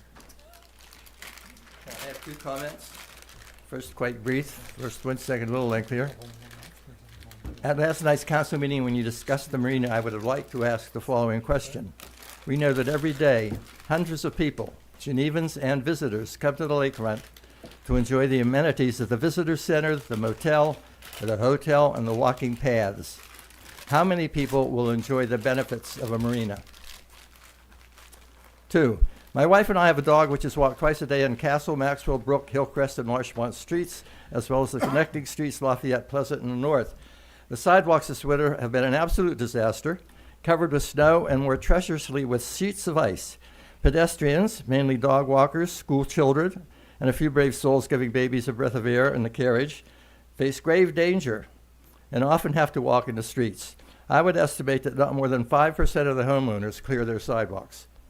This is criminal, and the city is criminal. If I parked my car on the wrong side of the street when the snowplows were out, I would certainly get a ticket and pay a fine. I have registered complaints about a few addresses, but it's not my job to police whole neighborhoods. This city should bear this responsibility and perhaps save themselves from some expensive lawsuits. Hire someone to walk the neighborhoods and record and report the addresses. Then mail out the warnings and begin collecting the fines. I'm sure the proceeds would more than pay for the streetwalker, add a bit to the city coffers, and make our sidewalks safe for pedestrians. Thank you. Thank you. Next, I have Pat Schiller. Oh, Pat, thank you very much. And lastly, I have Mr. Petropoulos on behalf of one of his constituents. Hope I have the voice for this. This is from Mark Gramling, constituent of Ward 5. Honorable members of City Council, I regret that I cannot be present in person to deliver this statement as I am currently on vacation in Miami, though I assure you my commitment to this issue is unwavering, even from sunnier shores. I, my wife Paulette, and our concerned neighbors stand in strong opposition to the proposed 60 to 75 unit housing development at the former Geneva Foundry site on Jackson Street. While we recognize and appreciate the city's efforts in remediating the contamination, we believe moving forward with a high-density housing development would be detrimental to our neighborhood's character, safety, and overall quality of life. Geneva's housing market, an overabundance of rentals, lack of home ownership. Geneva already has an excess of rental housing compared to home ownership opportunities. A large-scale rental complex will only contribute to the instability and transient populations rather than fostering long-term investment in the community. Instead, the city should focus on increasing home ownership opportunities, which provide stability, pride, and generational wealth building for residents. Rather than a dense apartment complex, we propose a community-centered, mixed-use development that prioritizes sustainability and neighborhood well-being. Our recommendations include small single-family ranch homes or townhomes. These homes should be placed towards the back of the property, providing home ownership opportunities and maintaining a low-density residential atmosphere. A small park, a peaceful green space with benches, trees, and walking paths to improve quality of life. Off-street parking, located along the Jackson Street side to reduce congestion and provide accessible parking solutions for residents. Solar panels, and a fountain, a beautiful gathering space to enhance the aesthetic appeal of the neighborhood and foster community interaction. Jackson Street was not designed to accommodate the increased traffic of a large apartment complex would bring.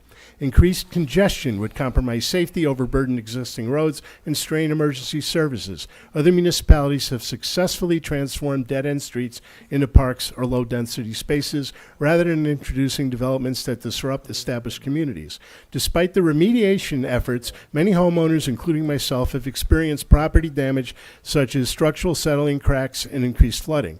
These issues remain unaddressed. Moving forward with a development without addressing these damages is an injustice to the residents who have already suffered due to the site's contamination.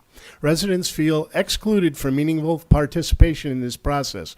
While informational meetings have been held, they have not sufficiently addressed our concerns. We urge the city to ensure that community engagement is prioritized before any irreversible decisions are made. We respectfully request that Geneva City Council reconsider this development plan. A community-focused approach incorporating small single-family ranch homes or townhomes in the back, green spaces in the front, sustainable infrastructure, and off-street parking along Jackson Street would serve residents far better than another high-density rental development. Addressing the unresolved remediation damages, preserving our neighborhood's character, and ensuring equitable decision-making should be the priorities moving forward. We urge you to listen to the voices of the residents who will be directly affected by this project. Thank you for your time and consideration. Sincerely, Mark Gramling and neighbors. Thank you. Next on our agenda is the city manager report. Okay, so city manager report. First off, city staff vacancies. We are maintaining 2 cost savings vacancies at all times up until $200,000 as cost saving is achieved. This was part of the 2025 budget process. Currently, we have a vacancy for a police officer and a sergeant that are being held until there are additional vacancies. On the vein of employees, we did welcome a new heavy equipment operator at the Department of Public Works, as well as we started a new program where we help employees move from laborer positions to motor equipment operators by assisting with their education around CDL trainings. And so we just had one finish his CDL training and will move into that new title. This will be the 4th member to do that, and that was to address recruitment challenges when people didn't have their CDLB. We also will be welcoming 2 new police officers. They will be sworn in on Friday and then head to academy on March 10th. On the hiring side of things, we are currently hiring for seasonal laborers and recreation attendants, getting ready for that summer season, so please spread the word about that. Applications are now open and available through the Ontario County portal. Budget 2026, I did mention that. The comptroller and I kicked off the budget process, I guess, last week. We will be adding additional meetings as requested by council. We will start the process with your first work session on budget on Monday, March 24th at 5:30 p.m., where we'll be doing an overview of the budget process and looking at what goes into that. For homeowners, the exemption reminder, the deadline to file exemptions, either new or renewal for low-income seniors, is May 1st. New STAR enhanced applications must also be filed by May 1st. If you've been receiving STAR enhanced exemptions, there is no need to reapply. And if you are a veteran and are not receiving the exemption, you can apply. Bring a copy of your DD 214 by May 1st. See the theme here, it's May 1st. That's for the city of Geneva. Other municipalities have different deadlines, so I know we had a rush of people bringing in information on March 1st. It is May 1st for us. Special event season is also here as we look at summer. The 2025 special event applications are open. Any organization that's planning to host an event this summer, either at the lakefront, the rec complex, or any other city venue, can work with our special events coordinator. There are certain city-sponsored events which still have to go through the application process. Just to be clear on what those events are, they're Martin Luther King Day Junior March, the Earth Day event, Memorial Day Parade, Annual Firefighters Parade, the Summer Concert Series at the Lakefront, Touch a Truck, Human Costume Parade, Halloween Costume Parade, very different event, the Mayor's Tree Lighting, and then neighborhood events, which are coming back with some of the support from the LDC and others, as well as, other graduations, parades, things like that, school graduations and parades. Resource Recovery Park, we are working, I shared this last month with the town, to make the Resource Recovery Park on Doran Ave a full-service resource recovery park.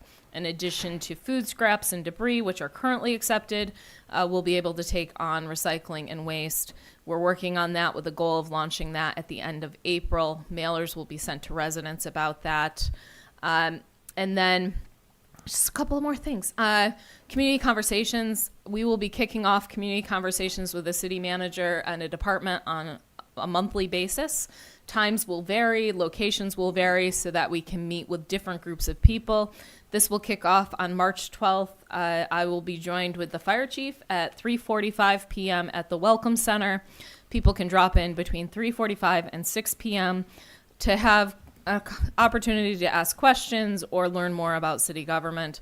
It's just another opportunity for us to share what is going on. Also, in the communications vein, we are partnering with CGI Digital to produce videos highlighting what the City of Geneva has to offer residents. We're also partnering with the LDC IDA and bid on this one. In the coming weeks, CGI is also going to be reaching out to our local business partners to discuss ways they can help promote their businesses and sponsorship of that. So they'll be producing multiple videos, and we'll be working with a group to make that happen. And then the fire department held their annual meeting on February 18th. This was their first year that they provided awards, and so they have awards in honor of some of our previous chiefs. So Chief Kevin Powers' Lifetime Achievement Award was presented to Mike McCormick. Chief Bruce Moore Spirit of Kindness Award was presented to Gary Baxter. The Chief Ralph DeBolt Standards and Excellence Award was given to Rob Pataneski. The Chief Carlton Nagley Officer of the Year Award to John Wright Jr. And the Chief Louis McGuigan Firefighter of the Year Award was to Brandon Wayne. And I will say some of them didn't want to accept the awards because they don't do it for awards, but they're all well-deserved. And then the final announcement, the water and sewer fee and rate study, the requests for proposals were posted on February 26th. All proposals are due back on March 13th, and we plan to tie that initial framework, have that completed in July, so we will tie that into the budget discussions and negotiating those agreements with our other municipalities. I think that covers everything I have. Okay, moving on to unfinished business. First is an ordinance. A second reading of an ordinance amending Chapter 335, Vehicle and Traffic Safety of the City of Geneva Municipal Code, presented by our Director Venuti.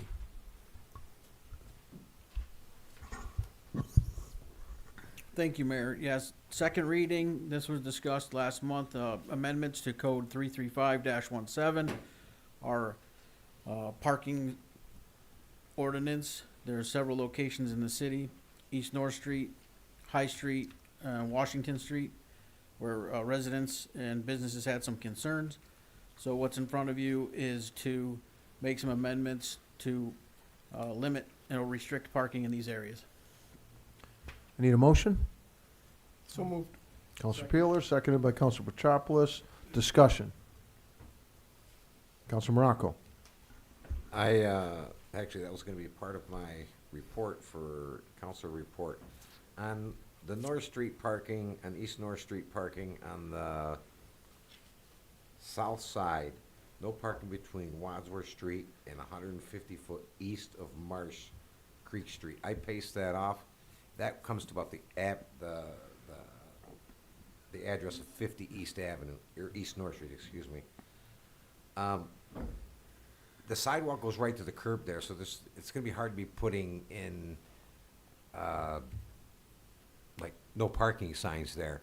Can we put striping in there and say like no parking from Wadsworth Street all the way down to that area to designate that? Yes, Councilor, I can look at that. To be clear, the current code is, as you referenced on the south side, no parking to 150 feet east of the Marsh Creek Bridge. That is the house number you referenced. I don't know that number, but I believe you. It's maybe like 3 houses down. Yeah, like I said, I paced it off, and Right. it's So approximately at that address. The recommendation we're making is to shorten that distance to allow those property owners to park in front of their homes. And the new south side that I'm proposing is basically about 40 feet past the bridge to the south. On the south side, about 40 feet, which kind of lines up where the old Anapolo's property is, where the pavement is recessed and then the curb makes an indentation out to the street. It'll be kind of across from one another. So where there's difficulty with the sidewalk matching up against the curb, we will look at either installing a sleeve where we can mount a post in there, or a surface mount. If it's not an accurate place to put a pole, we can look at the striping, but we'll look at that. Yeah. You're saying you're going 40 feet east of Marsh Creek. Is that as far as you want to go with the no parking? Yeah, we've had several complaints and concerns regarding line of sight as a Coming off driver Humber. turns, correct, and they either look to the right or to turn left or to try to actually make the turn to the right, going eastbound. So, according to the Manual of Uniform Traffic Control Devices, we looked at all the setbacks for corners, looked at the sight distance and the speed of the road, and it's my recommendation to just go 40 feet past there. I'm not sure if 40 feet would be long enough for that. Well, you have the whole turn radius from the corner of Herbert, the length of the bridge itself, and then another 40 feet. So it's a good distance. Yep. Clerk, please call the roll. Counselor Whitfield, Aye. Counselor Morocco, Aye. Counselor Petropoulos, Aye. Counselor Gilat, Aye. Counselor Grimaldi, Aye. Counselor Peeler, Aye. Counselor Lavin, Aye. Counselor Brennan, Aye. Mayor Valentino. Aye. Motion carried. Next is a resolution classifying capital improvement projects as seeker type 2 actions presented by our comptrollers, Adam Blowers. Thank you, Mayor. So as the mayor said, looking to classify all capital projects as type 2 actions under seeker. There's been a review done. There's no further review needed. This is a standard practice for capital projects that we would be bonding for. So again, just looking for an affirmative vote on classifying all projects as type 2 actions. I need a motion. Make a motion. Counselor Grimaldi, seconded by Counselor, Gilat. Forgetting your name for a minute. Any discussion? These are all pretty much DPW projects, right? Yes, they are. Clerk, please call the roll. Counselor Whitfield, Aye. Counselor Morocco, Aye. Counselor Petropoulos, Aye. Counselor Gilat, Aye. Counselor Grimaldi, Aye. Counselor Peeler, Aye. Counselor Lavin, Aye. Counselor Brennan, Aye. Mayor Valentino. Aye. Motion carried. Next is a resolution authorizing the issuance of bonds for public improvements presented by our city comptroller. Thank you, Mayor. So the resolution that is in the agenda is actually different from the one we're going to be looking at. The only thing that has changed is the dollar amounts. So I've given the updated version to all of City Council and the clerk. The reason for the change is the marina project was originally in the budget, and some changes had been made once bids came in. There was a discussion that took place, and so a hybrid model of the marina project has been, proposed. That amount leaves us with 5.65 million to be bonded. In the bond resolution, we have just over 7.6 million to be bonded. The reason for that is the amount of funding that we expect to be getting from grants also is included, because those grants have to be paid up front and then they're reimbursed. We tend to borrow on a bond anticipation note prior to it maturing to a bond. I know it's all very exciting stuff. And what happens is when we do that, we don't actually borrow for the full amount when we start paying it back. So we're putting in the amount that we can borrow up to. We will not hit that amount because it is grant funded. A lot of times it's we're able to pay cash for that on the reimbursement. So all that being said, looking to get an affirmative vote to borrow up to $7,692,000 for the 2025 capital plan. I need a motion. Counselor Gilat, seconded by Counselor Petropoulos. Discussion. Counselor Levin. Just to be clear, this signals the end to the marina project. That we're going forward with some work I assume we will be talking about later to go forward, but this is not a hybrid of the marina project. This is the marina project's done. We're going to work on the pier and take care of the maintenance that we have to do. but we're not having a marina, a new marina in down, in. Correct. Yep, right. you're exactly right. So when I say hybrid, I guess I was thinking of a hybrid between a full-on marina and nothing. So it is, in that sense, it's a hybrid model. It is an extension and restoration of Long Pier, basically adding an L. So it's an L-shaped pier. And it's not to say that years down the road a marina could be added, but for this project specifically, you're exactly right. It will not be a marina as discussed in the DRI. And if I may, Yep. what it does do is provide additional amenities on that L for fishing, kayak, those kinds of things. Handicap accessibility, yeah. And it would be helpful, I think, for us in the public just to what are the projects that are into this bond? Yep. Please. Yep. So it's in here somewhere. So we have cellular water meters, and that's going to affect the water and sewer fund. Basically going from what we have now to cellular meters, which can be read basically every 15 minutes.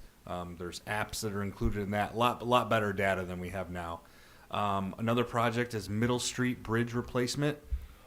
We have $350,000 for that and just under $1 million in grant funding for that. Clinton, Cherry, and Elmwood Streets reconstruction, and that'll be a multiple phase project. Phase 1 is in this year's capital plan. At the wastewater treatment plant, we have a clarifier upgrade. That's about all I know about it. If there's questions on clarifiers, and we can have someone clarify that for you. And then Pulteney Street Sewer, Hamilton to Castle. Another multiple phase project, that would be phase 1. The lakefront improvements, it's listed in the capital plan as marina, but it is not a marina as we've just discussed. And then finally, a sewer infrastructure maintenance program. Any further discussion? Clerk, please call the roll. Counselor Whitfield. Aye. Counselor Morocco. Aye. Counselor Petropoulos. Aye. Counselor Gilat. Aye. Counselor Grimaldi. No. Counselor Peeler. Aye. Counselor Lavin. Aye. Counselor Brennan. Aye. Mayor Valentino. Aye. Motion carried. Next is an ordinance, first reading of an ordinance amending Chapter 327-2, appointment of members to the Shade Tree Committee, presented by our city manager. Yes, this carries on from last month. It's the resolution that Councilor Peeler had brought forward to change how members to the Shade Tree Committee are appointed. I need a motion. So moved. Councilor Peeler, seconded by Second. Councilor Grimaldi. Any discussion? Clerk, please call the roll. Counselor Whitfield. Aye. Counselor Morocco. Aye. Counselor Petropoulos. Aye. Counselor Gilat. Aye. Counselor Grimaldi. Aye. Counselor Peeler. Aye. Counselor Lavin. Aye. Counselor Brennan. Aye. Mayor Valentino. Aye. Motion carried. Next is a resolution setting a public hearing to amend the city code, what I just talked about, 327-2, appointment to Shade Tree Committee members. This is for the public hearing. I need a motion. I'll make a motion. Councilor Gilat, seconded by Councilor Petropoulos. Discussion. Clerk, please call the roll. Counselor Whitfield. Aye. Counselor Morocco. Aye. Counselor Petropoulos. Aye. Counselor Gilat. Aye. Counselor Grimaldi. Aye. Counselor Peeler. Aye. Counselor Lavin. Aye. Counselor Brennan. Aye. Mayor Valentino. Aye. Motion carried. Next is a resolution for the sale of surplus of real estate parcel number 104.8-1-34 by Director West. Thank I you, don't see a folks. description, so I hope we have a description. Yes. The simple description is this is the Foundry site.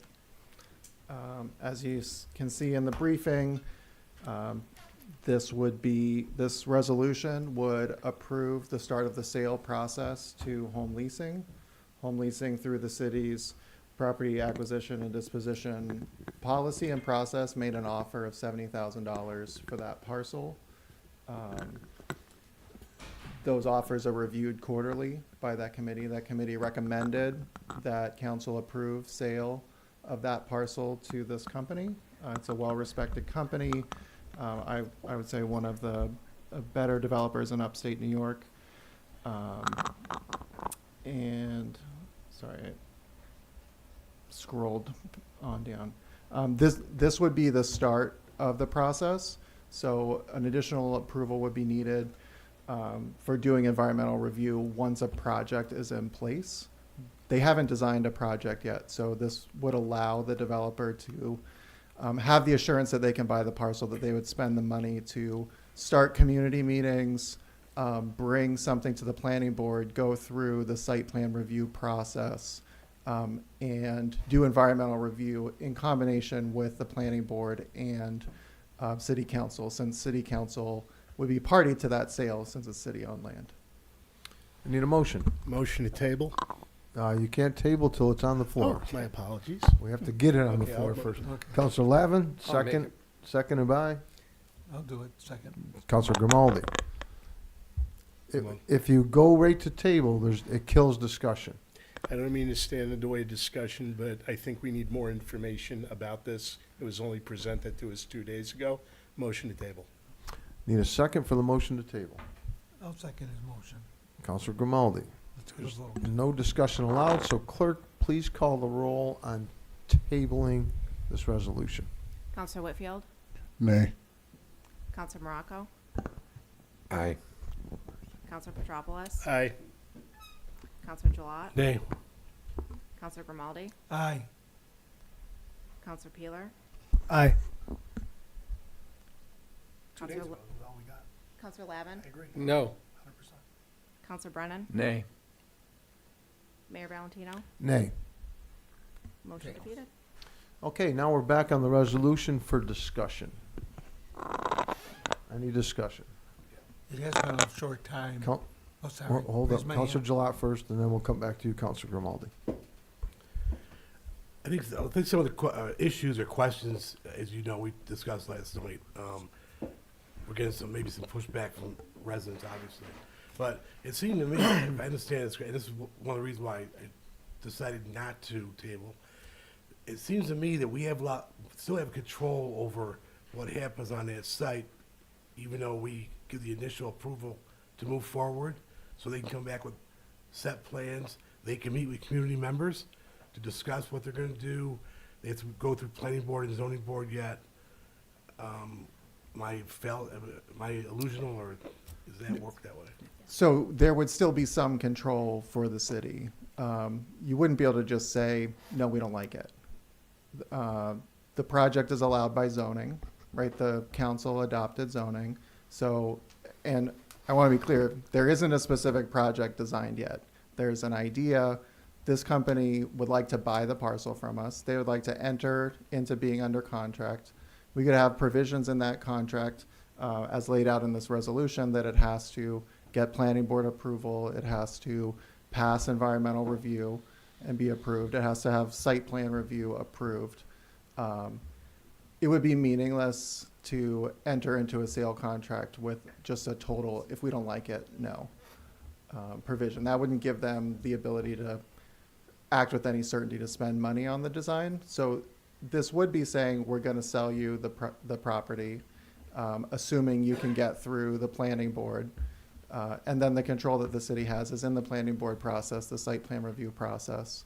This developer has said that they want to work closely with the community. They want to have neighborhood meetings. They want to design a project. Being able to purchase the property would give them certain rights that any property owner would have to develop a project that meets the code. Counselor Grimaldi. I like this company. They're a good bunch of people. I've worked with them before, but I think a week was not enough for us to go back and look and see what the neighbors want, we got just this is what we could put up, but we probably will put up something different. I think we need more, and once we sell it, we lose control. I mean, you can say we got control because the planning board has control, but so many times I've heard, well, it's privately owned property, you can't do anything. So I'd rather have a little of that investigation done up front, and if we tabled it off for a month, it's not gonna kill these guys. I mean, they do a lot of projects, but at least then I think maybe the council would feel a little better about them if they knew a little background and people knew a little bit about this. But they only presented last Thursday.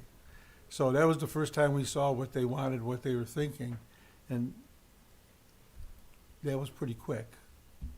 Go ahead. Council Petropoulos. Yes, I just want to go on record. I'm all for affordable housing, but the picture I saw, even the proposed picture, the neighbors just shot it down. Director West, I believe we spoke earlier, and you informed me that because of whatever state regulations, they can't build ranch houses or even two-story houses. Is that correct? That's correct. Single-family homes would not be allowed on this site, because of, Two-family homes would not be allowed, I No. believe you said. So what we're looking at is either, and I know you don't like the word high-rise, but a four-story apartment building, or would the company even consider a two-story building? Because I got calls from 3 more neighbors today, and, worst case, we've already discussed it, but I wish we had more time. I don't know that we'll have much control. I think if we sell it to them, it'll get gun-decked by the planning board and the zoning board. And we'll, I don't even know that it's like I said, we have rental properties we're hoping to get in the OEO. That would be great. I wish we could do something else with that property. I'd even be good with making it a large meadow, a park, something nice. But putting that building up, it's not going to wash, I don't think. I just want to clarify, there hasn't been any picture of a development. There isn't a planned building at this time. But if we sell it to them, they're just going to go ahead and give us another picture and start. I mean, we do not have the ability, if we sell the property, to pull the plug. That's basically what I understand. Am I wrong? It would be like any other privately owned You property. sell it, they can do what they like to it. No, they have to follow Within zoning. reason, but, Yeah. council will not have any Right. control. The neighbors will probably not have a whole lot of control either. I have Councilor Peeler, and then Councilor Morocco, and then Councilor Lavin, and then Councilor Brennan. Okay, let's go that path. I'm gonna try to be as brief as possible. So we do know they want to build a 60-unit establishment. That's the kind of plan. That's the idea. We do know that the establishment that they have an idea to build will be capped. If you make a certain income, that's too much. It's not accessible to you. So this is a limiting factor. So we're basically proposing a piece of property that does have some exclusivity to it. So it's not really open to all to enjoy, and it could be a wonderful building, and many people might want to enjoy it, but we're kind of pigeonholing it. So I get concerned about the long-term health of our community, because I was born and raised here with 3 generations of ancestors that were also came here, and I have an affordable home, a single-family home, and it has added to my wealth, and it has added to my upward mobility as a lower middle-class person. And there's trade-offs with my single-family home. We flood, my basement's soaked, my backyard sinks an inch a year, and I have a driveway that seems to be constructed for a horse and carriage. So it's very right, but it's still my little castle. It's my little carving of the community. It's my refuge, and I want that for other residents. And right now we know that over 50% of our single-family homes are owned and by rental establishments. So I get concerned that we're building this because the areas of the community that should be available or traditionally available for people to start their upward mobility and their financial securities are being blocked out, right? So here we are potentially creating an environment where our residents who really should be thinking about starter homes and coming in here to start their jobs or further their careers, and they've got middle earning jobs, we're allowing people of great wealth to vacation in our single-family homes while we build these units for people to live in. And I think that's a bizarre environment, right? People are vacationing in our homes, our housing stock, and right? And that's because of the Airbnb market. Because there's a great truth that the homes that are in that over 50% that are landlord owned are short-term rentals. So I just wonder if this is the right solution for a long-term problem or a broader problem. And once we sell the parcel, it will be private property.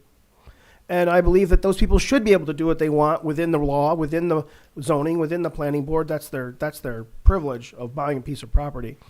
But I'm concerned that we're furthering the gap of home ownership by facilitating the gobbling up of our inflated housing stock prices while we're producing subsidized, units for people to live in these things. So I would prefer. That's why I wanted to table it. I think we need more information. I think we need to tread lightly. And this is really important because we have an opportunity to maybe cultivate the right direction for our community. Council Morocco, then Council Levin, then Council Brennan. Yeah, I'm not opposed to any projects like this, but with the site and what we were shown as council was a 4-story building housing 60 to 75, I think it was, units. And the way they set it up is they also were stating that there'd be basically one parking spot per unit. And what they've shown us, there was also a gathering area, I believe, in the lower level for people to gather in the community. And I just think that if you have only one parking spot per unit, a lot of these families may have 2 vehicles, plus people traveling to view them. It's going to become a congested area traffic-wise and no parking. The parking, that's another issue. What they have shown us is part of it. That's why I'd like to table it to see if there's any other things that we can do with it. Councilor Levin, Councilor Brennan, and Councilor Whitfield. I don't know where to begin with this. We have a city that is almost bankrupt. It has to develop. It has to grow its tax base.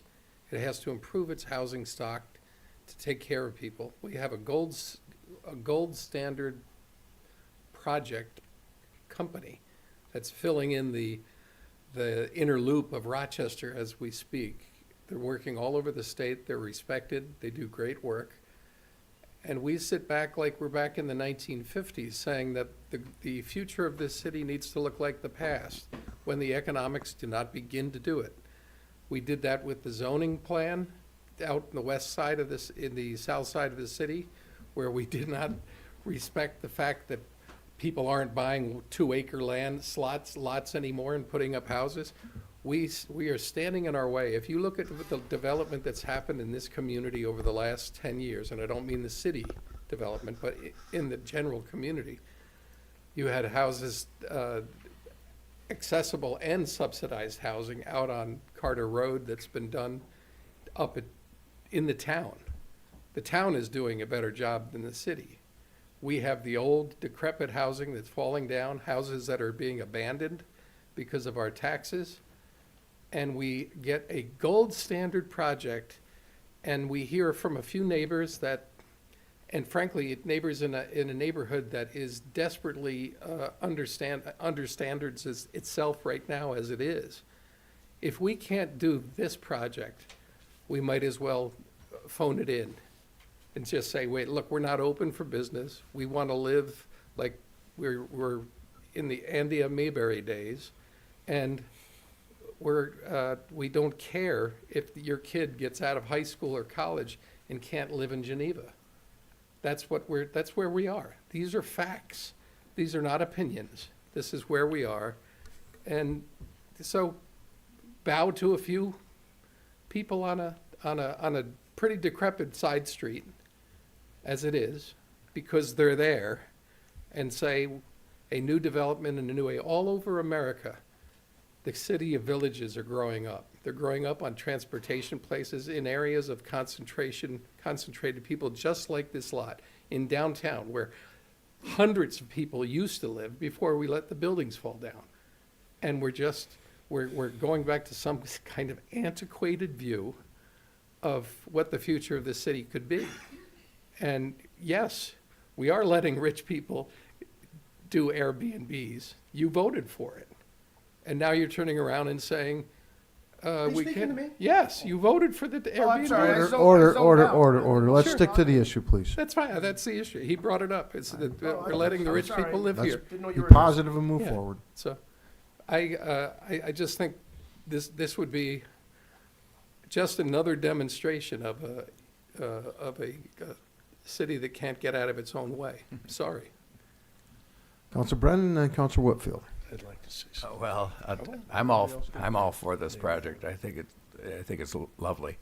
And in the presentation, they said between 55 and 70 units. And they have 65 parking spaces in the plan, if you will, in the conceptual plan. And the point is that 55 to 70 units is what is necessary for it to pencil out to be a viable economic project. And they mentioned the Huntington building in Seneca Falls, and I think that they have just done a beautiful job of reconstruction and reforming that building. They added a story to a 4-story building. They added one more story. It's 5 stories high. It's gorgeous. I point out also the height of the Honorado building, which is 177 Exchange, is 3 stories. This is only 1 story higher than that. I recognize that it's, I recognize that it's on Jackson Street. I'm familiar with Jackson Street, but I do not consider this thing to be a behemoth, which is the way it's being presented. And another small thing is that we have to remember that we purposely changed the zoning to have higher story buildings than the previous zoning draft. We chose that as a council. And now we have not 1, not 2, but 4 terrific housing projects all at once. This is amazing. I mean, talk about a home run. I'll see you. Peter, you mentioned having a win the other day. I would call this a win. So I'm in favor of this project 100%. Thank you. Council Whitfield. It's so disheartening to me that people on the council is even mentioning anything about housing when, you know, the people that are struggling today to find housing is minorities. Not only that, people in lower class, it doesn't even have to be with minorities, but lower class people who are living, striving to live in the community of Geneva, who's been pushed outside, as I always say, to the outskirts of Geneva. And now there's a housing project for lower income families to be able to move in and still subside and live in the community of Geneva. And to see this and to hear this, because it's on one particular street, because it doesn't aid a certain type of people in our community, because it may be private, but there's people that are living in homes right now that doesn't have to worry about anything, but you have people that's living in apartments, paying ridiculous amounts of rents, being pushed to other cities because they cannot afford to live in Geneva. And now we have people saying, no, we don't want it on Jackson Street. We don't want it be close to downtown. Where do you want it then? On the outskirts of Geneva? We are voting to allow people to bring in the community possible jobs, hustle and bustling of, as you always speak about, downtown area, the greater parts of Geneva. So now there's a complaint, and as Councilor Lavin said, you guys voted before about these short-term housing. You voted on the short-term housing. Now you're having a complaint about it, and you're having the rebuttal about it. But at the end of the day, it is Geneva does not have affordable housing for a lot of our families here. And it's also disheartening to hear that other people are mentioning that it's going to be a sore eye to the community in the position in that where it's placed. However, I'm for the people. And if developing housing for low-income families is what they're going to be doing and what they propose to do, well, I'm all for it. And that's my spiel there. Council Petropoulos, I'll give you a second round right after me. Director West, what was the income range? I wish I had that document with me that they were targeting. Yeah, It's not low income. It's not. I'm just asking the director a question, please. I'd be happy to pull it up. Yep, and I'll keep talking while you're pulling it up, okay? So, you know, I compliment the community outreach that they're looking forward to. One of the things that I look at and when we hear the range, we're looking for workforce housing, we're looking for affordable housing, we're looking to retain our young people coming into the community, we're looking to put some vibrancy in the downtown. When you got foot traffic in downtown, it makes a difference to the businesses in downtown, which is really key. Don't smile too much, Kat. And I think, you know, for me, I really hope this puts pressure, and I'm gonna use some terms. I got to be careful here, but we have a lot of apartments in the city of Geneva that has been mentioned by various councilors here. A lot of these apartments are in bad shape.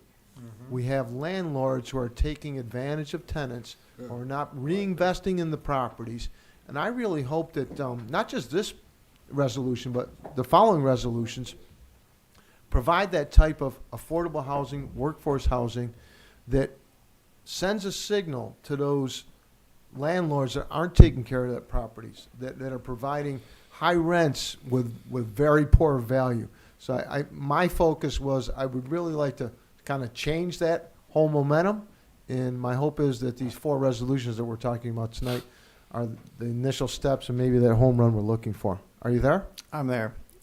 So the range that they are proposing and looking at is between $33,950 and $58,200 in annual income for a household. And what I think is really interesting about that is that the median income for this neighborhood is right in the middle of that. So we're talking about the people who live there right now. Yeah, that's basically $16.50 an hour to about $25 an hour. So that's the range we're talking about. Yeah. Councilor Petropoulos, and then I'll go back to Councilor Whitfield. Okay, well, I am a bit disheartened, and Mr. Gramling, I hope you're listening. Anecdotal evidence from a handful of neighbors on, I believe you called it a decrepit street. These are neighbors that own their homes. These are neighbors that are fine with low-income or middle-income residents, but the building 4 stories, it's going to blot out the sun. I've always mentioned aesthetics. Downtown means downtown. When I saw the zoning plan, there are buildings in proper downtown, Castle Street, for example. There are other apartments that are unoccupied right now. The 2 words that I can use to get the landlords that are overcharging people, code enforcement. So to say that a handful of neighbors, my constituents, have no say in this is an outright insult. So we'll leave it at that. I know where I stand on this, so I'll let the, but I'm really surprised at that comment. Okay. Let's be I civil. deliver food to Let's that be civil, neighborhood. please. And let's be careful that we don't regurgitate the same information over and over again. Yeah. If you have new information to bring to the discussion, please do. Councilor Whitfield first. Yep. Basically, when everybody just said that it wasn't low income is from 30 to 60,000. And he just stated that it was low income housing. Also, I want to say this. Mr. Petropoulos, Councilor Petropoulos, it was you who stated, and you've had your mentions about this before they even, when they first presented the project, your first comment was, I'm all for it if it doesn't bring drug peddling to the community, correct? Okay. So now this is what I mean.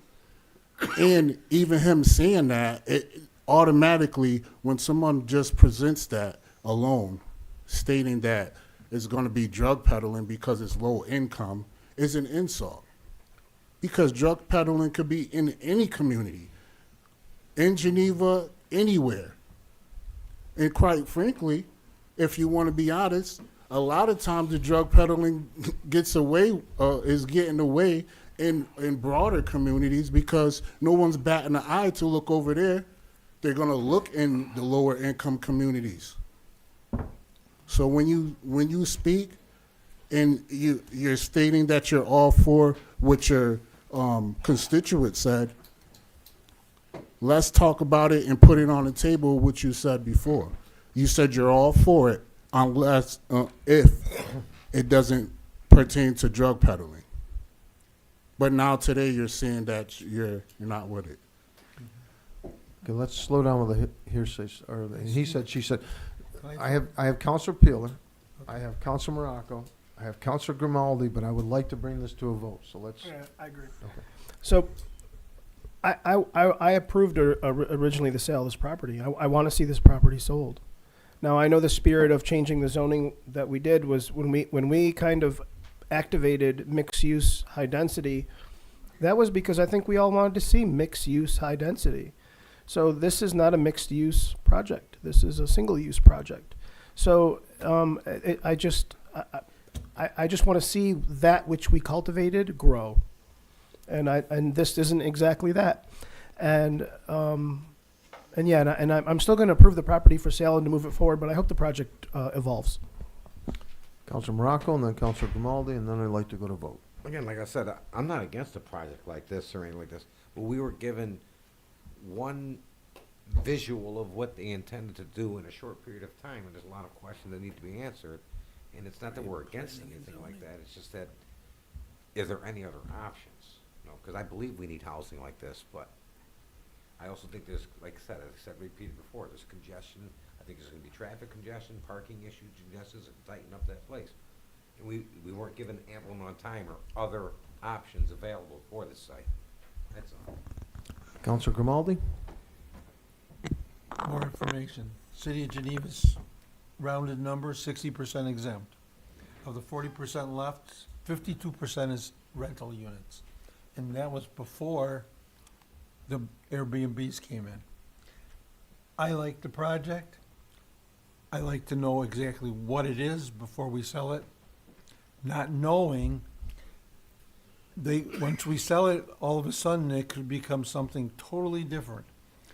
I think we need to know, and not that we don't want the project, we need to know what it is and have them put some effort into it, not just say this is a standard drawing of a square building that's going to be 2 feet off the sidewalk, it's 4 stories high, and we're going to have parking behind it, and it's going to set behind Ashley Furniture. You know, I think we owe the people in the city better than that. That's my thing. So, I mean, I don't want to vote to kill it, but I don't want to, I think 7 days is not enough to research what's going on. Clerk, please call the roll. Counselor Whitfield? Aye. Counselor Morocco? Nay. Counselor Petropoulos? No. Counselor Gilat? Aye.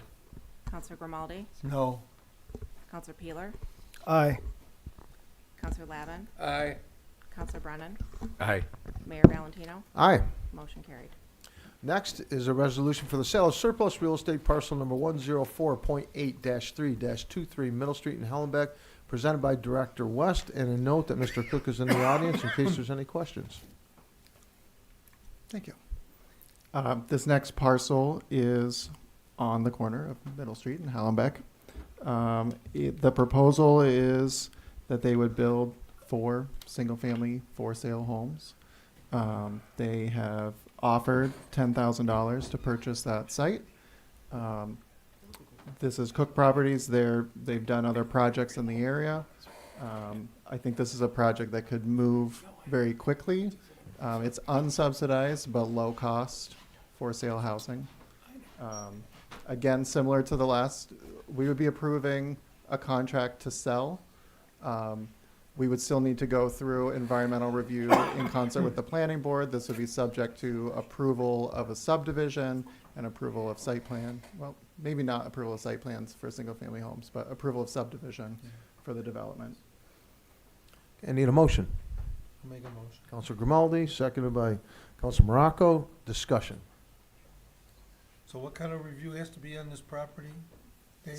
Subdivision review Just and the building subdivision, code. right? Doesn't have to go through any kind of environmental reviews or anything else? It has to go through seeker for subdivision. Do we usually do that? Yes, for subdivision, it always goes through seeker. Okay, so it's just like a pipe. They're not Yep. part one, just a pipe. Okay. I've been looking forward to starter homes, so I'm extremely excited that this will be 4 individual starter homes in that neighborhood. And pretty much with almost Lakeview. Could sell that one. Once you look over the sewer plant and the railroad Well, tracks. It's within reach. Okay, clerk, please call the roll. Counselor Whitfield. Aye. Counselor Morocco. Aye. Counselor Petropoulos. Aye. Counselor Gilat. He's going in. Yeah. Oh, thank you. Aye. Counselor Grimaldi. Aye. Counselor Peeler. Aye. Counselor Lavin. Aye. Counselor Brennan. Aye. Mayor Valentino. Aye. Motion carried. Next is a resolution, I could read these all night long, I love it. Resolution, sale of surplus real estate parcels 90.84-1-45 through -50 on Crystal Street, presented by Director West. So this set of parcels on Crystal Street is vacant. On those parcels, Habitat for Humanity of Greater Rochester believes they can place 8 single-family homes. That's their current plan. They would look to, their model, they work with lower-income families who put in sweat equity to help build either their home or a neighbor's home. I think it's a really great program, a great model. The project at the end of construction would take these parcels to a value of approximately $950,000. I think it's a really good use of the land, small affordable homes on small lots, what it was originally designed to be. Need a motion? Motion. Counselor Peeler, seconded by Counselor Petropoulos. Discussion. Counselor Peeler. Forgive me that I wasn't part of some of the housing discussions earlier in the week. I am middle income. I work 2.5 jobs. I had to work Tuesday and Thursday night for the last 2 weeks. So, just for clarity, this is a non-piloted project. These houses, after they're built and occupied, will be assessed and taxed at their value, at their assessed value. Correct? That's what my understanding. They would be taxed at their assessed value. Very good. Thank you. I love these projects. I think this is the type of starter homes that really people talk about when they talk about affordable housing.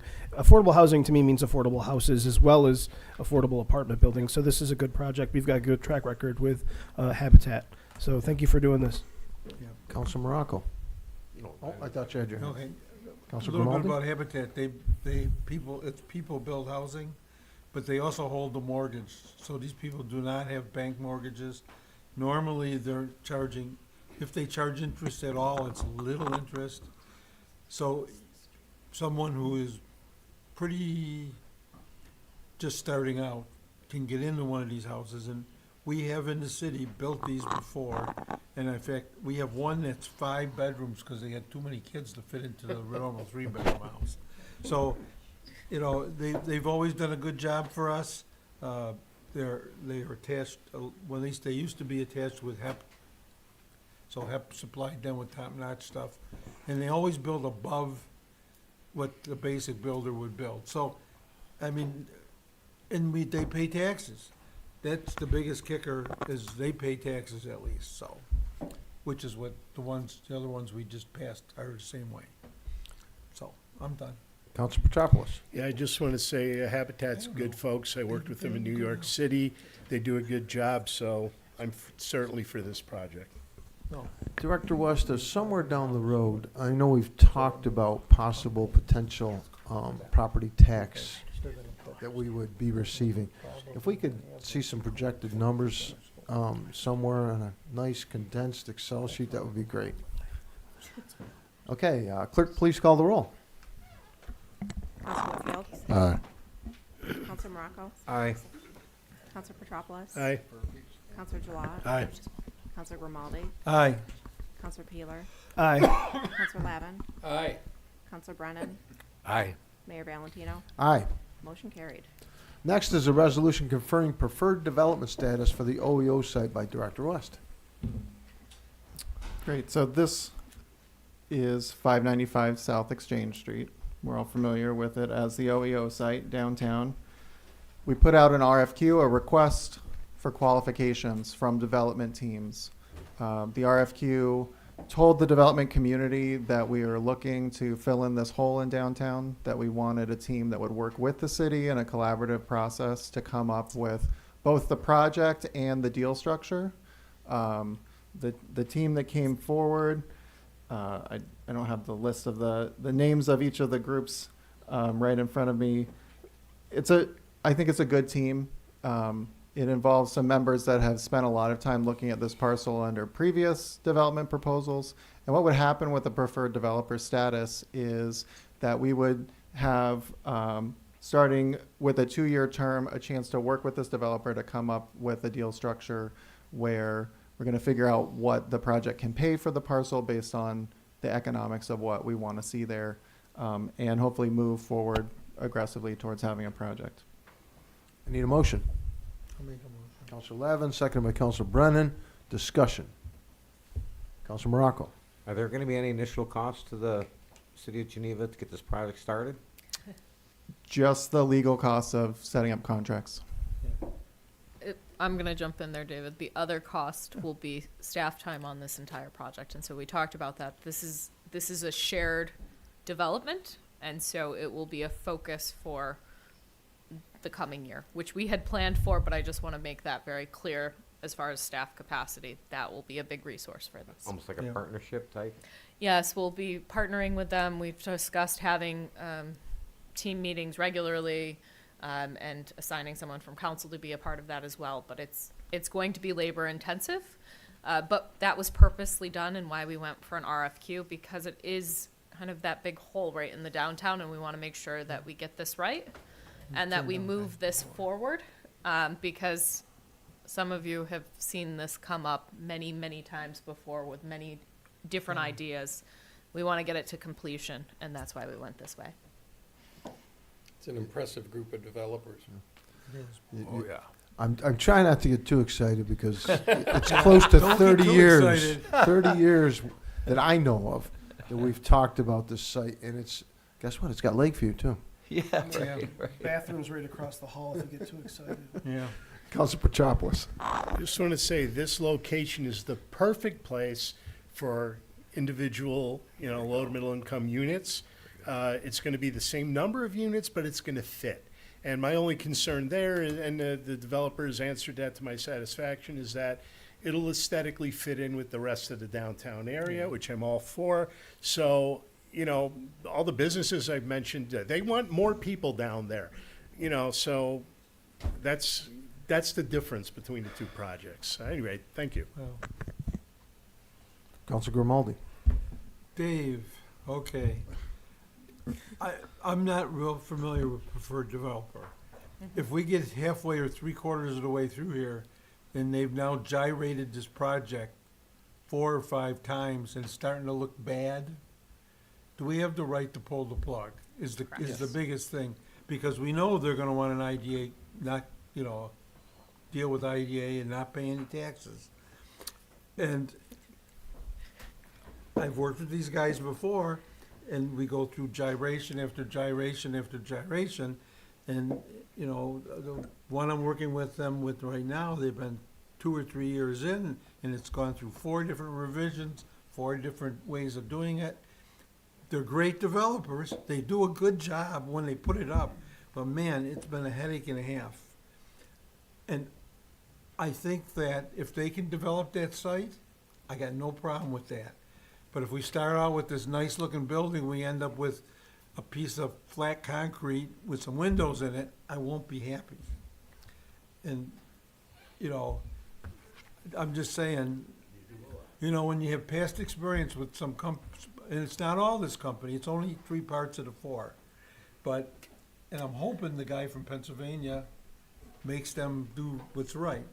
But just to put it out there, because this is a prime, special piece of property, and the city has turned down development there before.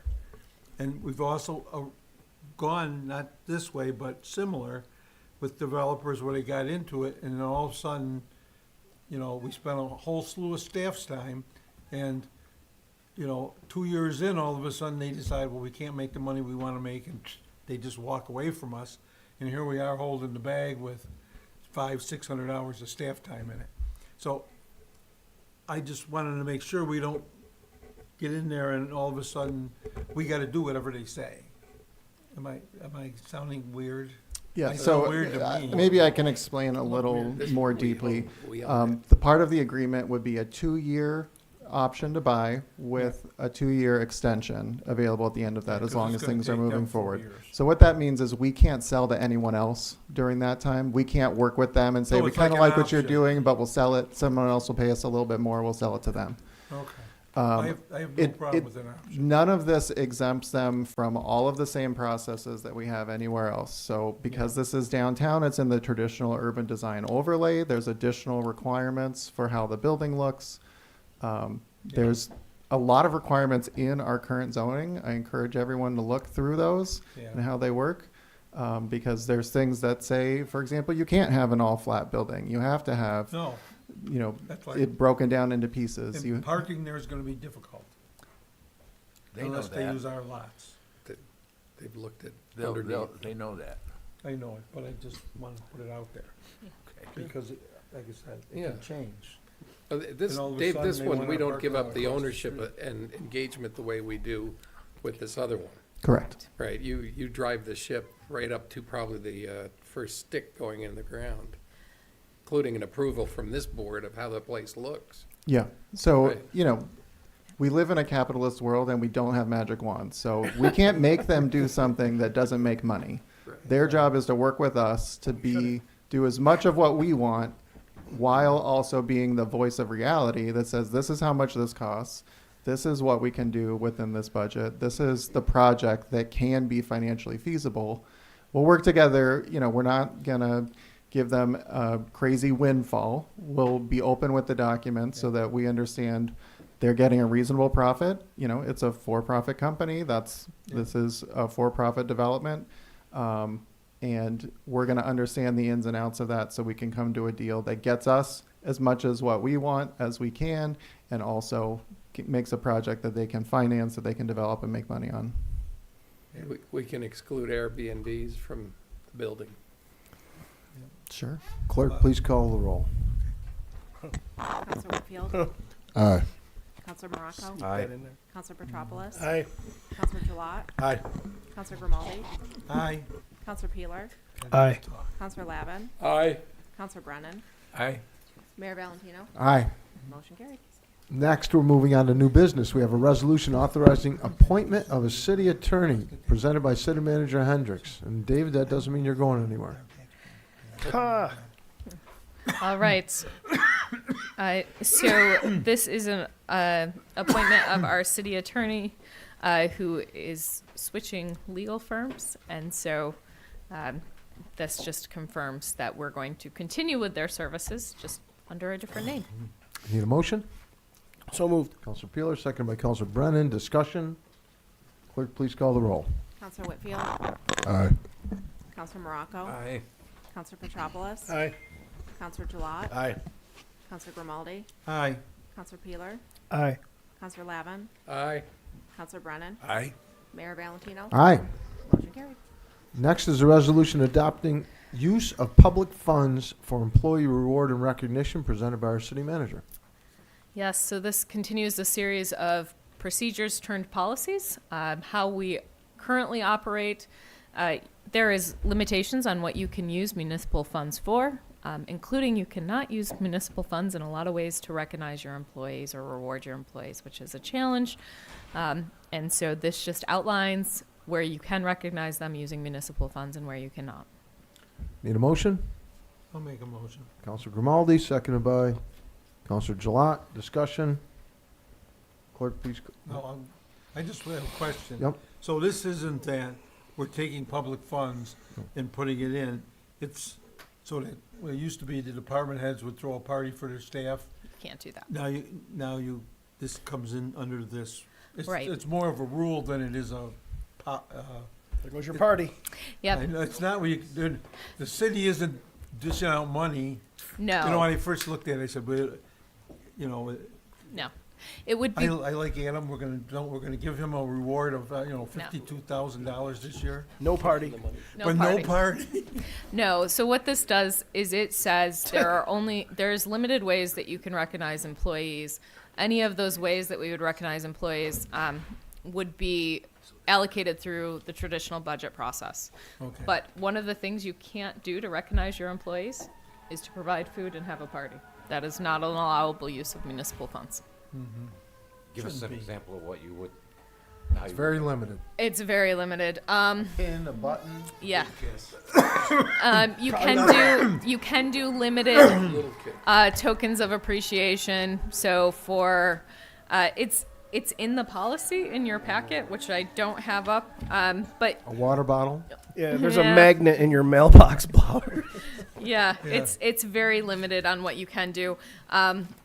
We did include, if we budget for it, I can't say you can't do any food recognition. We did put in there one kind of all-employee recognition event, but it would be a very small cost. So you just have to minimize the costs. If the council dedicated some of its own money to such a purpose, it could be done that way. Yes, or if a council member wanted to cook for all of staff with their own money. Chili cook-off. Let's go. Let's go. Clerk, please call the roll. Counselor Whitfield. Aye. Counselor Morocco. Aye. Counselor Petropoulos. Aye. Counselor Gilat. Aye. Counselor Grimaldi. Aye. Counselor Peeler. Aye. Counselor Lavin. Aye. Counselor Brennan. Aye. Correct. Mayor Valentino. Aye. Motion carried. Next is a resolution setting a public hearing for the CDBG application supporting Heglovich LLC DBA for Bitter or Worse by Director West. All right. So similar to the last CDBG Economic Development Grant, this is for a company that is looking to move into the Tech Farm 2 building. This company is moving to Geneva from Oregon.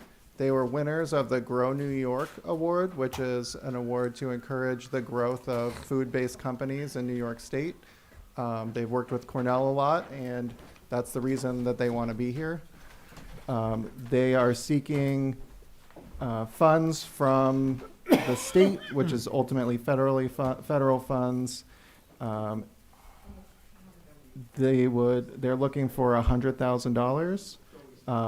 That would be matched with $300,000 of their money for a $400,000 project. The city would be the applicant for these funds. We would not provide any funding, though, from the city. There's no funds from the city. No, it's matched by the applicant, by the business's funds. This does come with funds for administration from the city, so the city would receive $16,000 to administer this grant, which would be used for our grant administrator and the great work that she does. This company, it's all explained in the memo, but they make adult non-alcoholic beverages, so basically mocktails. Need a motion?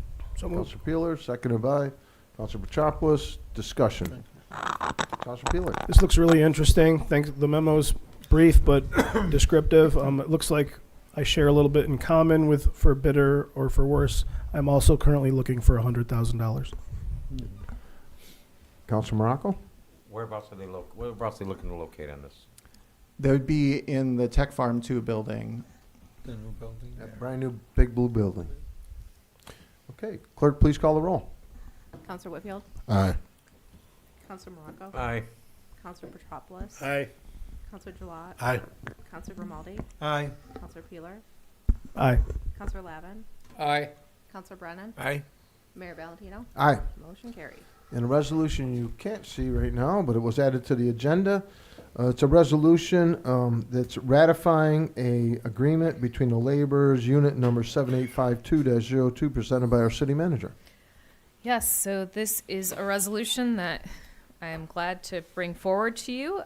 We have been working with this group since 2023 to get this bargaining unit to CBA to you. It was voted on by its membership. It passed with the membership. And if you vote to pass this tonight, it would allow us to enter a collective bargaining agreement covering the period of January 1st, 2024 through December 31st, 2027. This would oversee about 30 employees. Within this agreement, it will include salary increases over those 4 years. It will also include some contract language cleanup. Changes were also made to health insurance and benefits provided to the employees. This followed a mediation process, and it was reached in December 2024.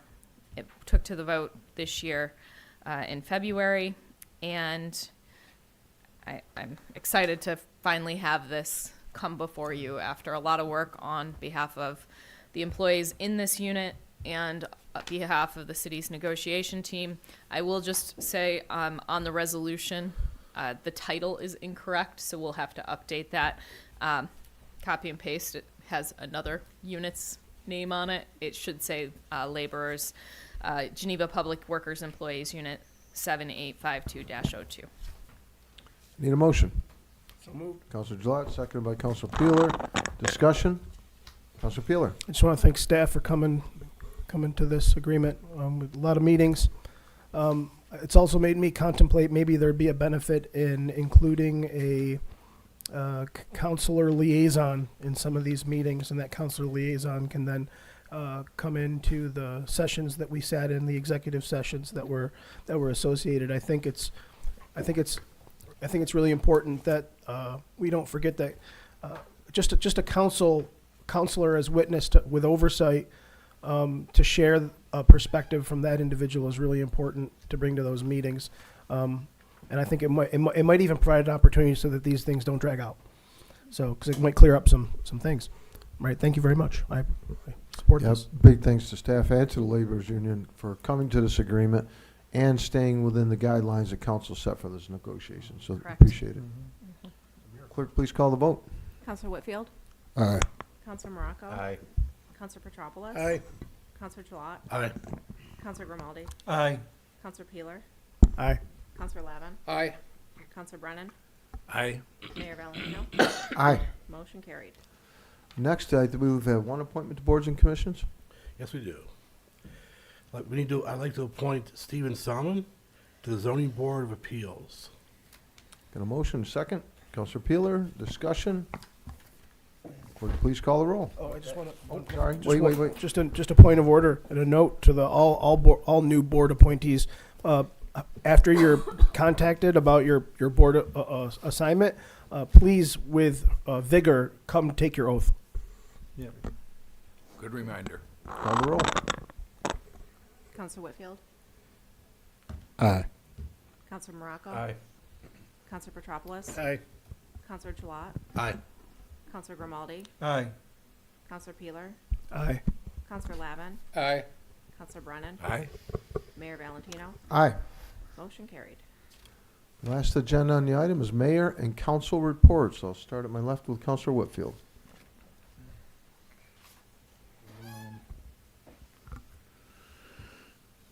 I wanted to mention about this low-income housing, affordable housing. I'm gonna give you a outlook of who is involved in this. There's school teachers, nurses, paralegals, retail clerks, janitors, and fast food workers who lie under the low-income category. With that being said, let me pull this up. Dismissing low-income housing and subsidized apartments as a burden rather than a necessity overlooks the bigger picture. Affordable housing is not about attracting poverty. It's about ensuring that hardworking families, seniors, and individuals who already live here have a stable place to call home. The idea that low-income housing stifles economic progress is a misconception. Studies consistently show that when people have stable housing, they are more likely to find and keep jobs, contribute to local businesses, and invest in their communities. Without affordable housing, we risk displacing residents who are already part of our workforce, forcing them to commute from outside the city or leave altogether, further exasperating negative population growth. Additionally, economic revitalization isn't just about bringing in wealthier residents. A strong community is diverse and inclusive policies can lead to long-term stability. Instead of fearing affordable housing, we should be advocating for policies that encourage balanced development, ones that attract businesses, improve schools, and address crime, while also ensuring that Geneva remains a place where people from all income levels can thrive. The real question is, how do we create a city where everyone has an opportunity to succeed? Ignoring the need for affordable housing will not make Geneva better, but strategic planning and investment in all residents will. It's disappointing to hear the automatic assumption that low-income housing will bring drug peddling into Geneva. The kind of rhetoric is not only misleading but also harmful, reinforcing negative stereotypes about those in need of affordable housing. Crime and drug activity are not exclusive to any income bracket. These issues exist in all communities, including affluent ones. What truly impacts crime rate is not the presence of affordable housing, but rather the availability of economic opportunities, quality education, and community support systems. By investing in well-planned housing developments that include proper resources, we can help stabilize families, reduce homelessness, and create pathways for economic mobility. The assumption that low-income individuals are inherently tied to crime encourages the reality that many hardworking people, seniors, veterans, single parents, and essential workers rely on affordable housing. Instead of stigmatizing these efforts, we should be focused on holistic solutions that address Geneva's challenges without scapegoating those who simply need a place to live. Let's base our policies on facts and solutions, not fear and bias. And one more thing that I wanted to say. Our close constituent, once city councilor at large of Geneva, who was also a Democrat, made a statement that was, again, disheartening about the upbringing of lower income housing into an area in which he too, in his younger life, had to deal with the same issues. And it's so disheartening to hear now that it's an issue because of what is being uprooted and bringing into our community now. I have a report from the Geneva Recreation Department.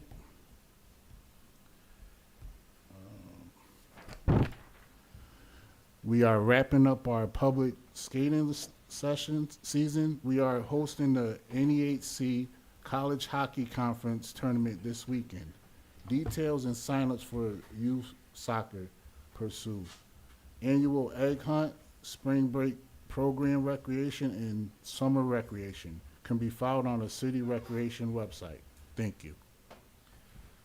Councilman Morocco. I just thank Joe Finuti for pretty much taking care of my report. I just want to reiterate the people parking, anybody who's in the area, and I think it's really a blind corner. I went there myself, and there's a couple trucks that seem to park right where that bridge is every single day, and I personally went there and drove on things, and I hope that people follow that, because that's really, especially with the more traffic, once Dunkin' Donuts gets in there, I assume they'll make it more traffic. That's going to be a very tough corner for people getting out, so I hope they abide by those rules, and I hope that if people do park there, that the police start issuing tickets to deter people from parking there, because it is a tough corner. Councilor Metropolis?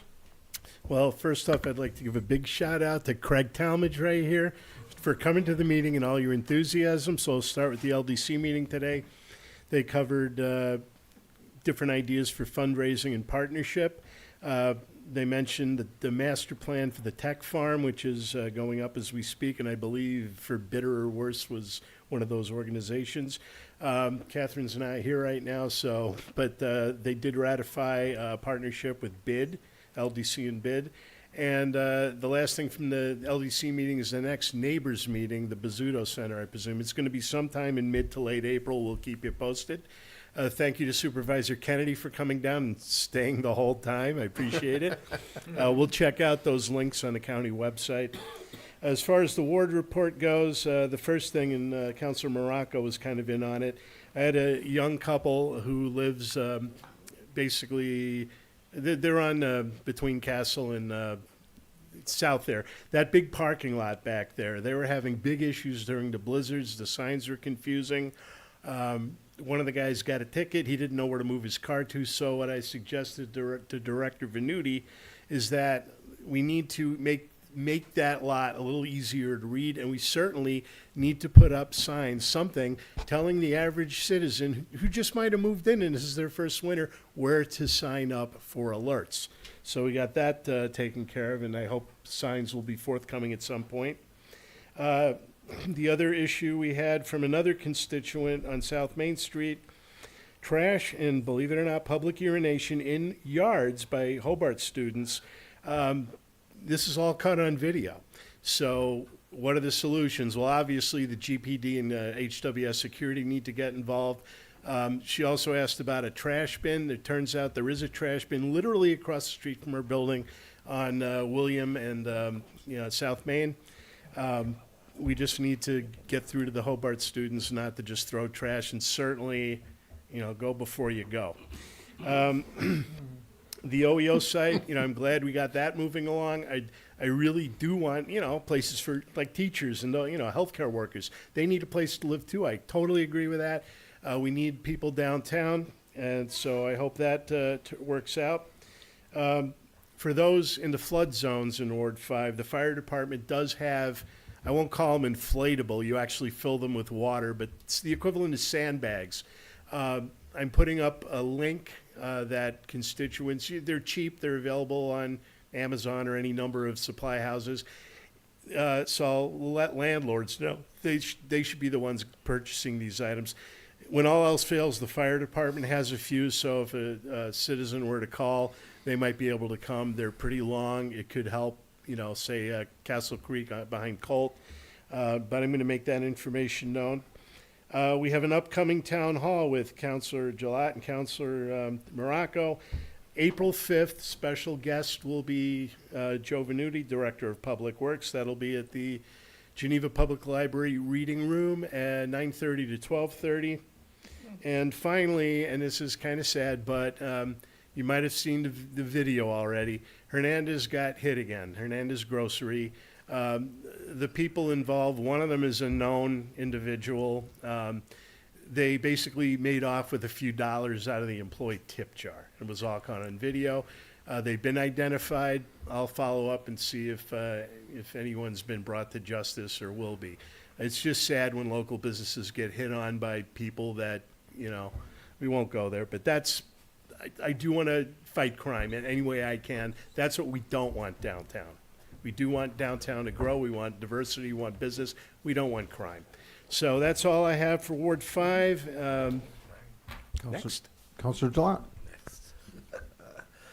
Okay, Police Budget Review Board, she gave a nice little presentation earlier, and knowing her, the presentation is probably 8 times that length when she does give it next time. But I'm excited about the board. They're working hard. They're really communicating with Chief Evelyn a lot and other officers as well. I think they're taking a logical approach to it, and their efforts are going to be to assist Chief Evelyn and some of the line items he's presenting for his next budget where they can. I mean, obviously the mental health issue is high on their list. That's going to be a lot of work for sure, but hopefully they can pull it off or at least get things going. As far as the Geneva bid, Kat did a great presentation again. The executive directors, which is Kat, reports are now located on on the Geneva bid website under About. $2,000 grant was awarded to the Geneva bid for Paddle Fest by the New York State Canal Corporation, Erie Canalway National Heritage Corridor. And she spoke about this briefly, the Placer.ai, it's a platform that the Geneva bid obtained through a federal grant, is starting to give us great data. Data such as in 2024, total overnight visitor spend in the city of Geneva was $49.4 million. It's an increase of 3.7% over last year. It also tracks traffic, time of day, et cetera. One of the not downfalls, but it tracks this spending by everything but cash. I guess that's coming down the road. So the spending was even higher. Doesn't track cash accounts, transactions. If council wants her to do any presentation on the platform, she's more than willing to do it. We can talk about that sometime. That's all I got. Councilor Grimaldi.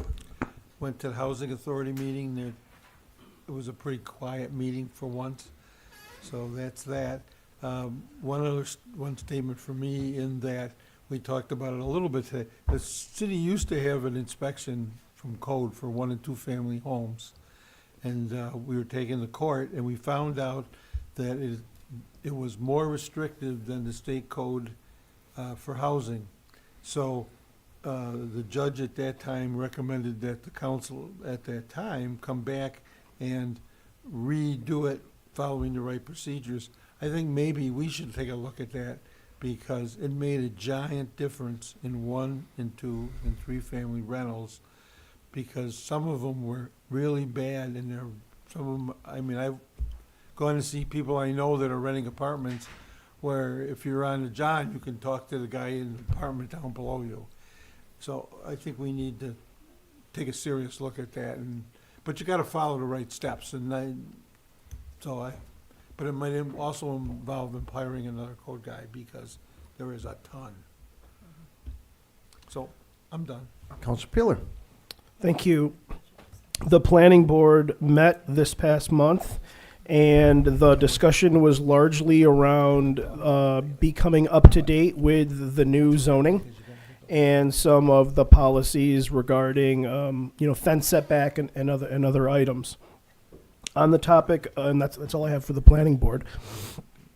On the topic of boards and commissions, last month it was brought up that it would be a good idea to not just piecemeal looking for issues or findings in one board, but also to take a look at the whole scope of our boards. So this week I fired off an email, basically trying to start that process, and I believe starting that process begins with taking an inventory of our boards. What are the boards that we have on the books? I asked for that information, and I also asked about the operations of those boards. What boards have met and submitted minutes in the last 6 months, and what boards have met and submitted minutes and haven't done it in the last 12 months? Because I don't think there's a lot of value in assessing boards that don't meet anymore. We should focus on the boards that are active. And I think that's a good way to start the process. So I've asked for that information so that council, and I've also asked for a work session to kind of see what council wants to do with that information. I believe that's a good way to start. Let's see here. I have a question, because I saved my questions for later. I didn't want to interrupt the city manager's report. This pamphlet, is this going to eventually become a mailer? I know you said you wanted to allocate funds for that, but maybe there's a way we can kind of make it an online document, or possibly send it out with the same texting system that we send out winter traffic.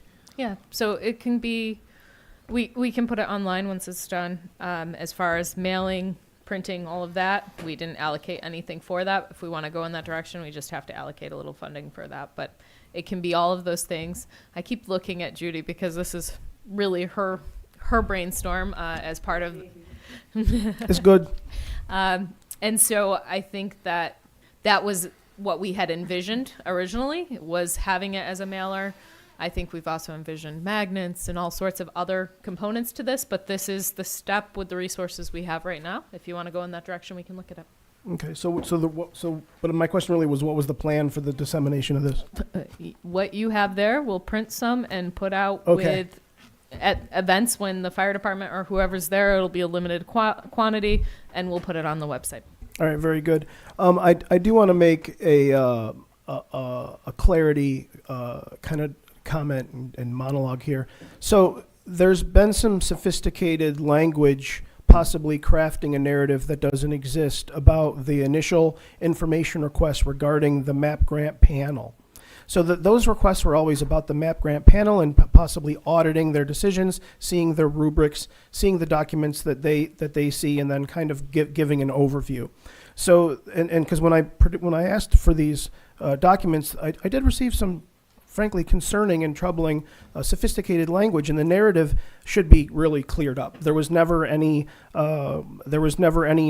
intention nor implicit that we were going to be platforming the sour grapes of people that didn't win the grants, right? We wouldn't be villainizing people who won the grants. That's not even, it wasn't, never was it an item of contention, nor was it to somehow acquire this information as a governing body and use it to bully anyone. So I want to make sure that those narratives are set straight and the facts kind of are at the feet of this, and the narrative, or trying to suss out the inner dialogue of your elected officials that just want to learn things are properly vetted. So for all people that applied for the grant, who won the grant, who want to get it later, we want your businesses to thrive, and I also want to clear up any concern that there's this a narrative floating around.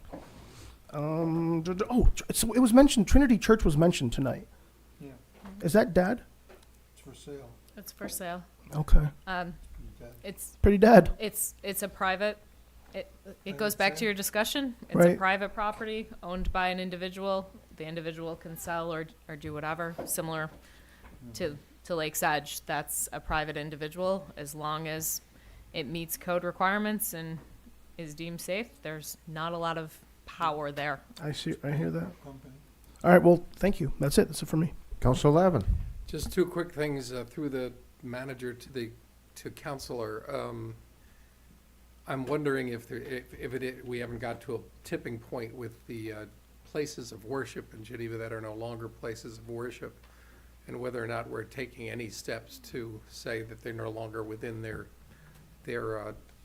tax exemption for what they're doing. And yes, if that's in the plans or doing it, I think the timing is. Every year. So yep, that's exactly it. The former assessor is confirming the assessor does review that every year, and we just started going through that audit. I believe it might even be finished. So we look at each of those properties, and they go in and what their use is. Yeah, it'd just be interesting to me to hear what the standards are of what makes it still exempt if it's no longer has a congregation and it's no longer holding services. So if it has Public purpose. If it has a public purpose and it's a very limited scope, it could have that public purpose one time a year that is tied to that, which continues to allow it. There has to be some substance to the purpose. No. I can just declare my house a public purpose and then I'm exempt. Who would go there? Church of You God and have Chris. You have to show it. You do have to show it. You have to document it, all of that. But it is a very limited scope, and I will not speak for the assessor. I am not an assessor, but I know from that assessor as well as others that it is quite a challenge to change that limited purpose if they have shown in the past that they have done that. Yeah. The second one my second point is probably a Pandora's box, but I'm going to bring it up because my neighbors are bringing it up to me that I think we're getting to a tipping point on South Main Street with the new spaces that were taken rightfully for the safety of the pedestrians, but also with the weekend filling up of Airbnbs, which we're heading into the season. The parking is becoming difficult, and there's people who have lived there for 40 years and have been used to driving up in front of their house. They don't have any other parking, and they're being crowded out by the new sentence. And I'm just, a couple of things have come up of whether we should consider a resident permit system, pay $100 a year to get your your ticket and put it on your car. Or they have also, several neighbors have raised the idea of doing something behind South Main Street on the lake side, but down there on the hillside, that would give them at least a place to walk up to from their back. Anyway, it's I know it's not an easy subject, but one other thing is that we've been hearing discussions that there were some discussions between the manager, the fire chief, and some of the surrounding communities on, and I'm wondering at some point if we're going to get a report on any progress on that. So we've had the one meeting that we shared the progress on and that we're collecting data. We plan on meeting again, I believe in April is what it was planned, in the next quarter. So we'll have a second meeting, but right now we are just collecting that data. Thank you. Councilor Brennan. Pardon me. One commission, one board, and one committee, Shade Tree Committee. Very, very busy. HWS Day of Service is coming up, and they've already made arrangements to have a whole bunch of students prepare the 160 saplings, which, do you already know that? Okay, yeah. 160 saplings, which is the beginning stages of the trees, if you will. They're going to stay in those bags for 2 to 3 years. Arbor Day is April 26th. It's also known as Mission Zero Earth Day. And trees and shrubs are available by the Shade Tree Commission on a first-come, first-served basis. This past year was one of the very few years where more trees were planted than cut down. Mm-hmm. Jim Norwalk wanted to congratulate Joe Venuti on keeping track of that so well. And Tom Burrell, as usual, has contributed $690 of firewood money to the coffers for a total of $14,957.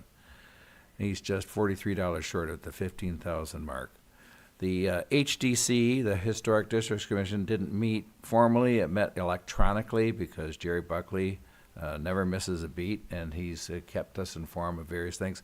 Often the HDC work is done by Jerry personally, individually, by just having conversations with homeowners. It's a good way to get business done. And the ZBA didn't meet, the Zoning Board of Appeals didn't meet, but what it did do, again, is it met, if you will, through emails and with Neil Brayman talking to individual members, because with the appointment of Steve Salmon, we now have a full board, I'm glad to say, and we're going to just pound it hard with the training. We're going to try to get to be a crack team, if you will, of a zoning board. It's not easy, but they're all willing to do the work. That's it. Great, thank you. I'm a little disappointed because I missed the Rail Corridor Steering Committee open house at the Welcome Center tonight. It was the last one that we're going to have for public comment and input, which was good. That steering committee will also have one more meeting in April, and then there'll be a report that's furnished from there. I just wanted to mention I saw some great information, and the city manager might be able to help me here, but Jeffrey Heller Geiger and the team help me. What they're going to collaborate with the city to help with playgrounds? Yeah, so they're collaborating with a couple of entities. They're collaborating with Geneva Community Projects, as well as their standalone group. They want to do fundraising as well as sweat equity in our playgrounds.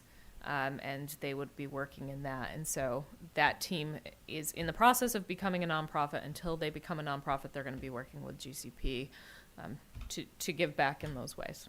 I just wanted to shout out because I think it's great that there's a group like that wanted to help the city out with improving our playgrounds and keeping things going. That's great. Myself and the city manager went to Albany yesterday. It was Lobby Day in Albany.